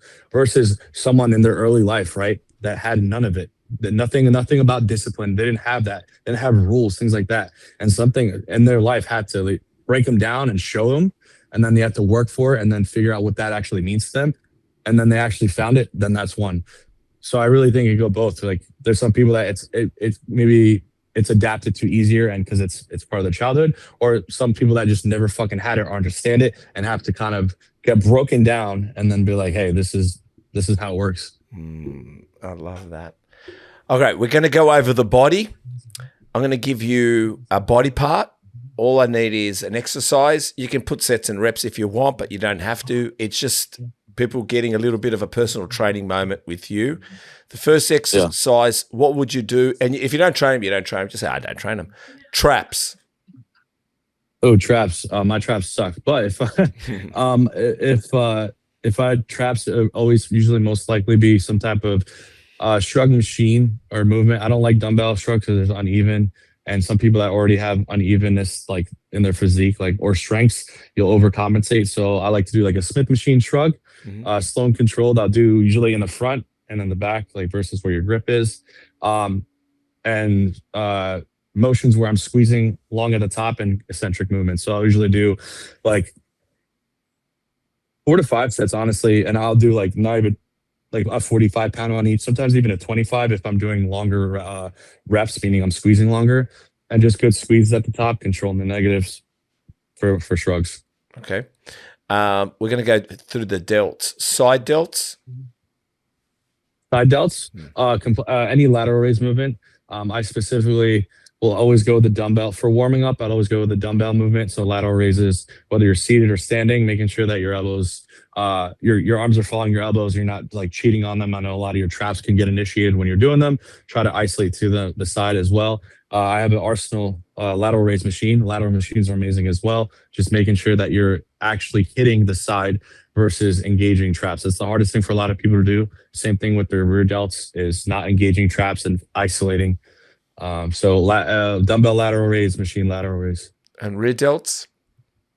Rear delts for me, my favorite thing that I like to do is a cable, either single arm or crossover, where I keep my wrist down and I'm pulling across my body and my arms stay pretty much slightly bent, not straight, and just following one path of motion over. So I'll either do that again, single arm or crossover. I do like doing a rear pec deck fly motion, but for me, I notice even when I try to disengage my traps, they always come into play. So I would rather use a cable for that, where I actually feel like my rear delts get flied, where I'm literally isolating and I feel just the back where like you can even see, and I'll look in the mirror, I'm like, holy, like my rear delt is like a balloon animal in the back. And you can see because my front's kind of flat. And I'm like, all right, I'm isolating it. I'm not engaging the traps, and I'm getting it worked on directly. That's just personally for me. And I'll just do like, again, standard 3 to 4 sets of, and for this, you don't need anything past like 10 pounds because it's such a small target and muscle. Okay. What about front delts? Front delts, forward raises, any pressing motion.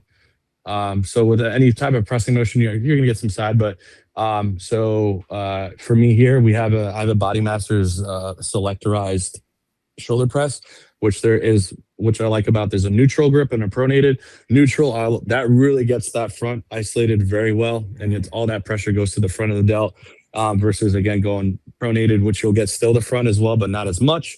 So a neutral grip press motion. Any type of you could do dumbbells. Again, the only reason I sometimes sway weight is if you have some type of imbalance or injury per se, because I do. That could inhibit your performance on really pushing till failure because one side will fail. So Smith machines are really good for pressing. If you have a machine that's selectorized with pin loaded, you could do that. And then forward raises. So like the lateral machine that I have, if I just face one way and lift the bar forward, you can also do forward raises. So any type of forward raise with dumbbell or a straight bar or an easy curl, whatever it is that you have. Okay. Back. Back, my favorite motion, which my back is my weakest body part.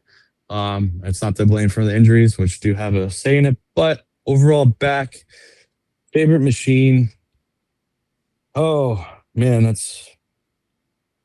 so I like like a unilateral lat pull down single arm where I could really target like my lats specifically. So any type of, there's a lot of cables that you only have a single attachment on, but you could do like close grip pull downs, which are great. Those are great as well. But I like doing single arm because I'm each side at a time versus just together. I like isolating movements. That's just one of my favorite things to do. So cable pull down or even a single low row where I'm doing one-handed, where I'm targeting one side at a time, and I'm really getting a good squeeze, getting a full stretch and eccentric. So any ISO, either lat pull down, low row. Those are my favorite too. Chest. Ooh, that's probably my favorite.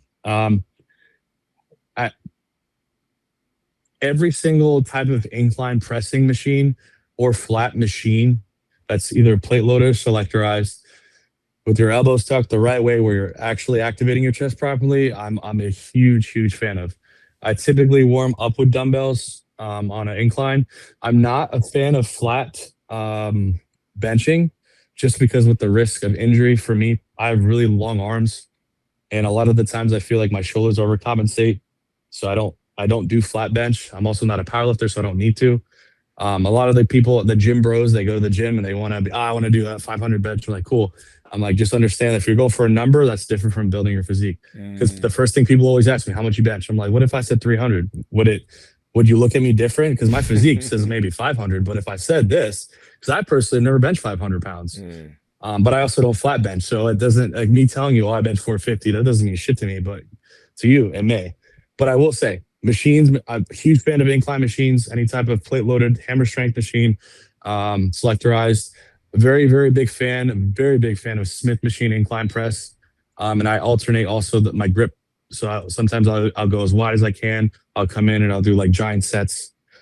And then some type of, after all the pressing motions, I always do at least 2 fly motions, whether it's a seated fly motion on the cables, or I get that chest nice and wide and squeeze, contract. Bicep, very basic. A preacher curl machine, or just in general, dumbbell concentrated curls, whether you're sitting on incline bench, regular bench, slow and controlled lightweight. I've done videos where I'm hammer curling 70 to 100 pounds. What benefit to there is that? Absolutely fucking none. Just to say I did it, and just so the video goes viral, which to me doesn't matter. But you say I can't do it, so here I did it. Now my real training, 20, 25, 30. Now we're talking controlling, squeezing, turning the bicep, turning the wrist outwards, squeezing, spider curls, incline bench, coming in, squeezing, controlling the wrists, curling them inwards, actually getting contraction. Same thing when you're doing hammer curls, making sure your shoulders aren't like rolling and back and forth. Doing motions where you feel your you'll know when you're hitting your biceps correctly because you won't be able to squeeze. When you start failing, you'll fucking know, versus just swinging them up. Oh.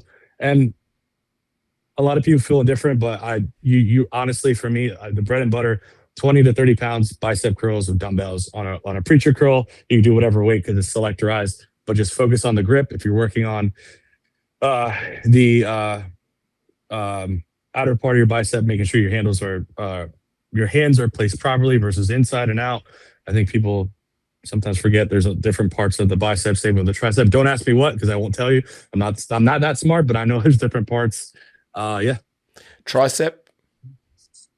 Tricep, my favorite thing. I do this because again, there's maybe like 3 things I do for tricep. My favorite, it's tricep rope push downs. I'll do 10, and I'll gradually work up to like 120 pounds usually, but I'll do 10, nice and controlled, good squeeze, good form, and then I'll turn around, I'll lean forward, plant my feet, and I'll do 20 reps of overhead extension.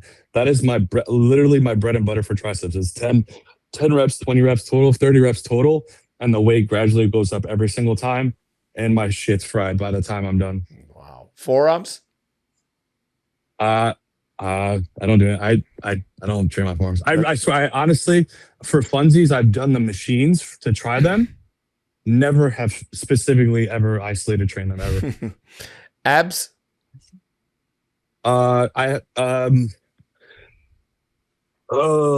Leg raises, like on a Roman's chair, whatever you want to call it. Those, you put all those on, and then like some type of crunch machine, where either I try to I can't vacuum for shit because just how my torso is built. I also don't practice it. I could do a vacuum, I just don't practice enough. But I suck my abs in, I scrunch them down, and I do a crunch machine, which I have these handles over the head, and I'll do like set a really high rep on that. I don't think you need to do crazy heavy weight with that. Just good contraction, a constant tension on the abs, and then a good diet and all that combination. Very basic. Good diet. Quads? Quads. My favorite thing to do. It's so fucking lame. A leg extension, but I do so many fun different things with them. Like as far as weight, I'll go extremely freaking crazy heavy, sets of 10. And then there's other days where I'll do like 60, or I should say 100 to 120 pounds with a set of 10, which isn't crazy heavy. It's just like a warm-up weight. But after I do the set of 10, I'll have my training partner resist it for 10. Right. So it'll be 10 regular weight, and then 10 him like pressing against resisting. So shit like that, where I switch it up. I constantly I'm doing different things with that. As far as an accessory machine, I will say though, I used to like my pressing machines, like leg press, pendulum squat more. Ever since I tore my hamstring and certain stuff, not that I found less enjoyment, I'm just a little bit more nervous every time. Yeah. I can't keep up with my friend's weight anymore. Not that my strength is there. I'm just so scared of it happening. Yeah. I push myself, but I just, what I do is I lower the weight a little bit, and I'll just really slow down the reps. So leg press, 6 plates, 4 plates. I don't know if you ever watched Nick Walker's training. It was very similar, like the speed of his leg training. It's the same way I do it. But yeah. Yeah, he does too. Yeah, I've noticed that. It's more centric. Hamstring. Hamstring will be laying leg curls, laying leg curls. Yeah, laying leg curls and seated leg curls. I do have a standing one, but on the laying leg curls, again, there's a couple of variations I do where it's extremely high rep versus extremely basic, like 8 to 10 reps. On the high rep one, I'll explain how I do that, just because this is a specific one I literally train people with that have never done this. All you need is 30 to 60 pounds max on it. So you're going to do 10 full reps normal, right? Once you get to 10, you're going to do a partial at the top, meaning like when you get to the top, you're going to let your hamstring go back a little bit. Oh, yeah. And then you're going to squeeze against your ass for 10. So 10 partials. Then you're going to do another 10 full reps. Once you get to you do another 10 partials where you're just letting the weight go back, but you're squeezing your glute and hamstring tie-in for 10 partials. You're doing that 3 times total. So 10 reps, 10 partials, 10 reps, 10 partials, 10 reps, 10 partials. That's one set. Wow. I was just feeling it now, and myself, I was just visualizing it. Glutes. Glutes, targeting wise, I mean, I don't, because of, I'm not blaming injury. I haven't free squatted in 2016. So I don't do anything on a free bar to work my glutes. Lunges, they get worked on throughout other things, I guess, but I don't target them specifically. If you want to talk about like the outer, like adductor kind of thing, sure, you get in the outer glute. yeah, I'm not one of those like men that are like caked up. I have a couple of my friends that I'm like, why is your ass just that like no homo, but like like like what, dude? Like it's some of them don't even train like that, but it's like, bro, you have a donk, bro. Like you know what I mean? Oh no, some do, man. Some do. I think one podcast the bodybuilders go, "How come we're judging asses lately?" But anyway, calves. Calves. So I have a seated calf machine. I like that, or I don't. My gym does. I don't have it. I'm looking for one currently, a standing one, where it's pin loaded. I love pin loaded calf machines where you could just fully flex your calves down and up, adjust the height. I don't have one. I'm looking for one.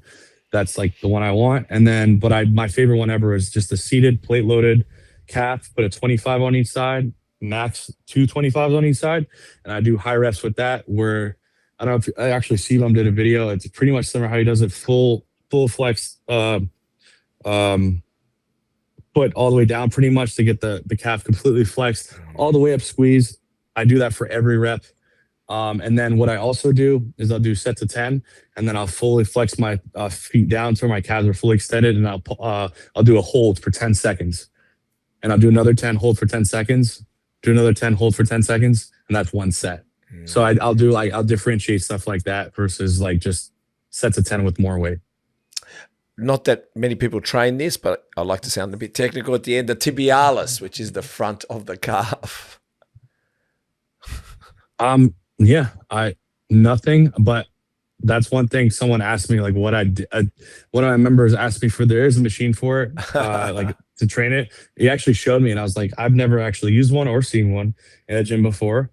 But yeah, I specifically have never done anything targeted. It gets worked sure with other things. But apparently from the other things I do, they're there, so I'm happy. That's awesome. Yeah. All right, we're just what's next for you? What's next for me? The next thing will be we're doing a second location, Wolf Gyms, and for me in North Carolina. We're currently finishing the real estate stuff to like finalize the deal on a property, and hopefully 6 to 9 months that will be open. After that, I want to open one in Florida or Texas because eventually I want to move somewhere warmer. This will still be always my number one, my baby. This is my first ever location, so I put a lot of my time and effort into this. But I do want to move somewhere where I want to buy a house with some land and not have to waste my money renting.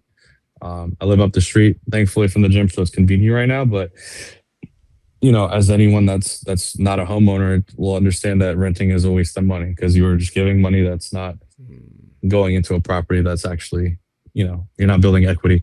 And plus also like taxes and stuff in certain parts of this country. But that's my next steps, Jim. Like business wise, I want to be able to work with more veteran organizations to where I can like do any type of organizational fundraisers or things like events at my gym that contribute to them. I'm doing one in the summer. Like I'm doing this summer beach, like it's not a bodybuilding show, but it's a bodybuilding show for like the general public. They have like dad bod competition, a queen competition, actual muscle competition, but it's more like a fun like beach family muscle, like just a fitness positive event that I will go get proceeds to go towards like veteran suicide. Same thing with my clothing to where I get into different avenues with companies that want to collab because my clothing line is Self-Love Supply, and that's based on mental health. You know, I'm dropping new stuff every like quarter, so just getting that into more of the right people, the people that resonate with it, because I'm not trying to become the biggest brand or the young LA or anything. It's like I just want to have the right people wear my stuff and be happy with it and with the quality of it, and most importantly the message behind it and why I did it. And then I'd say the next 5 years I want to, you know, married, kids, and I guess forever the constant chase of being the happiest I can be, and bringing up everyone with me that's in my corner. And it's a very small team I have, but bringing those right people up with me, because I really think, and they deserve the people that are there, that are calling me on my bad shit, that are cheering for me when I succeed and making me pursue higher goals, are the right people. I believe those people all deserve to come. So however I can, helping them be a part of everything I'm growing with, because I couldn't do this without them, you know? Yeah. I really, because I just wanted to ask this question. I know I'm going to ask because to promote everything that you are at the end, but do you think the gym, the entrepreneurial side, the or learning that side, and the fundamental business, fundamental is turnkey, open into, walk into something, get something manufactured, sell it. Do you think that's the bit that grounds you, that makes you know that the influencer world, as much as we all believe it's some kind of golden egg, really, at the end of the day, it's the fundamental businesses that work? Yeah. Well, look at it this way, right? If ask the world, when did social media, right, become a thing? Just think about that, right? The social media became a thing, and a lot of people rely on it now for a lot of things. Some rely on it for income and this, and a lot of people have made great money and success on it, which that's an amazing thing, and I'm very happy for them. But also think how the real world before social media has made their living. People have made their living through businesses and getting known throughout other ways. Like before, like bodybuilding, fitness. Before in social media, it was magazines, right? Yeah. You had to be you were in Flex magazine or Muscle Fit. That's how it was done before, right? And say just like I know this isn't going to happen, but what if social media wasn't here, right? Like we weren't, we say we're doing this podcast, right? Just for you and me to look back on a VHS one day, for us, just you and me, which would be cool. But no one else would see it. Like, would some people like still do the things they do, right? Would they still want to do the things they do? I ask this because the passion for the gym for me, like if social media shut down, that doesn't turn off. But can you say the same about a lot of the people that do this for a living? True. Because a lot of people, it's like everyday content. I understand, I get it, but it's like without it, like what else is there? Like, is there a backup plan, or do you have other things that really like are the main purpose? I'm proud of my business. I'm proud of the things I do on the outside. I was like, all of it has a piece of the pie of what I do, social media, everything. But if social media shut down, would it be a little upsetting? Yeah, because you know what? I can't reach certain people that I couldn't reach certain people that I wouldn't in person. So it would upset me. But other than that, I have so many other, there's all these other great things that are like, life's going to keep happening, right? And I'd have to focus on those things, and I'd have to run a business. And also I'm from social media. I'm not taking a coin from that and putting into here. So the social media isn't making me shit. I'm choosing to do that. If I disappear from social media, like yeah, would some people question and be upset about it? Okay, but like, it's my life, you know what I mean? Like I'm choosing to do this. I'm choosing to put out there. But the fundamentals of everything we're doing, like it's I loved going to the gym, and it was a dream to do it one day. Now I own one, and it's like peak hours are kind of ended now. It's still kind of packed, but when it was packed earlier, when I started this podcast, like I look around and it's like, wow, dude, like these kids are like having a grand ass time in here. Like they're gonna pump, they're sitting there, they're fucking doing like poses in the mirror. They may not be ready for you, but they're doing the poses. Yeah, they're doing that. Aesthetic gods, right? And I'm like, that's cool. And that's why I do this, why I wanted to do this. So how it grounds you. I love it. So where can people find you, mate? Promote yourself, promote whatever you want. So you can find me during the week nights on my couch with my 2 Maine Coon cats. And no, sorry. See you later, bud. Sorry, someone's waving at me. I'm on Instagram, Danny Swole. TikTok is real Danny Swole, I think, because I got hacked on my original one, so I had to change it. And YouTube, just type in Danny Swole, it'll pop up. But honestly, man, like if I stumble across your feed, I'm happy I did. And if you don't search for me, like you don't have to. I just hope that something that you learned from this video, if anything, give this video a like and subscribe to this channel. Because this is what's cool. Like you're interviewing all these people and different insights, and you're giving something cool for people to relate to from all these different personalities, including myself. So like you go to visit mine, but like give this person a like and love, because this is the channel that's providing you with this amazing stuff from all different types of opinions, backgrounds, and So I'm not going to take credit for anything for me. Like, this is you, man. I'm just happy to be part of this, ultimately, and just give me the opportunity because, even throughout this, like, it's been a long time on this podcast. My butt cheeks are a little sweaty, but I realize that I relate to you a lot just through a video screen, and it's cool when you meet people that you resonate with and you can kind of connect on the mindsets. Thank you so much, man. I'm grateful. Like I said, I'm totally in delight and met a bro and could talk openly, and you shared, like I said, thank you so much for coming on and sharing your story. Yeah, can't wait to put it out there. Yeah, man. I appreciate you, brother. Hey guys, another podcast done with another wonderful guest. They're all greats, no matter who they are. So to continue what we're doing and to keep supporting you and bringing the very best, if you could subscribe, hit the notification bell, press like, it only helps us to grow this channel even further. So subscribe, hit the notification bell, like, and continue watching us here on YouTube or listening to us here on Spotify.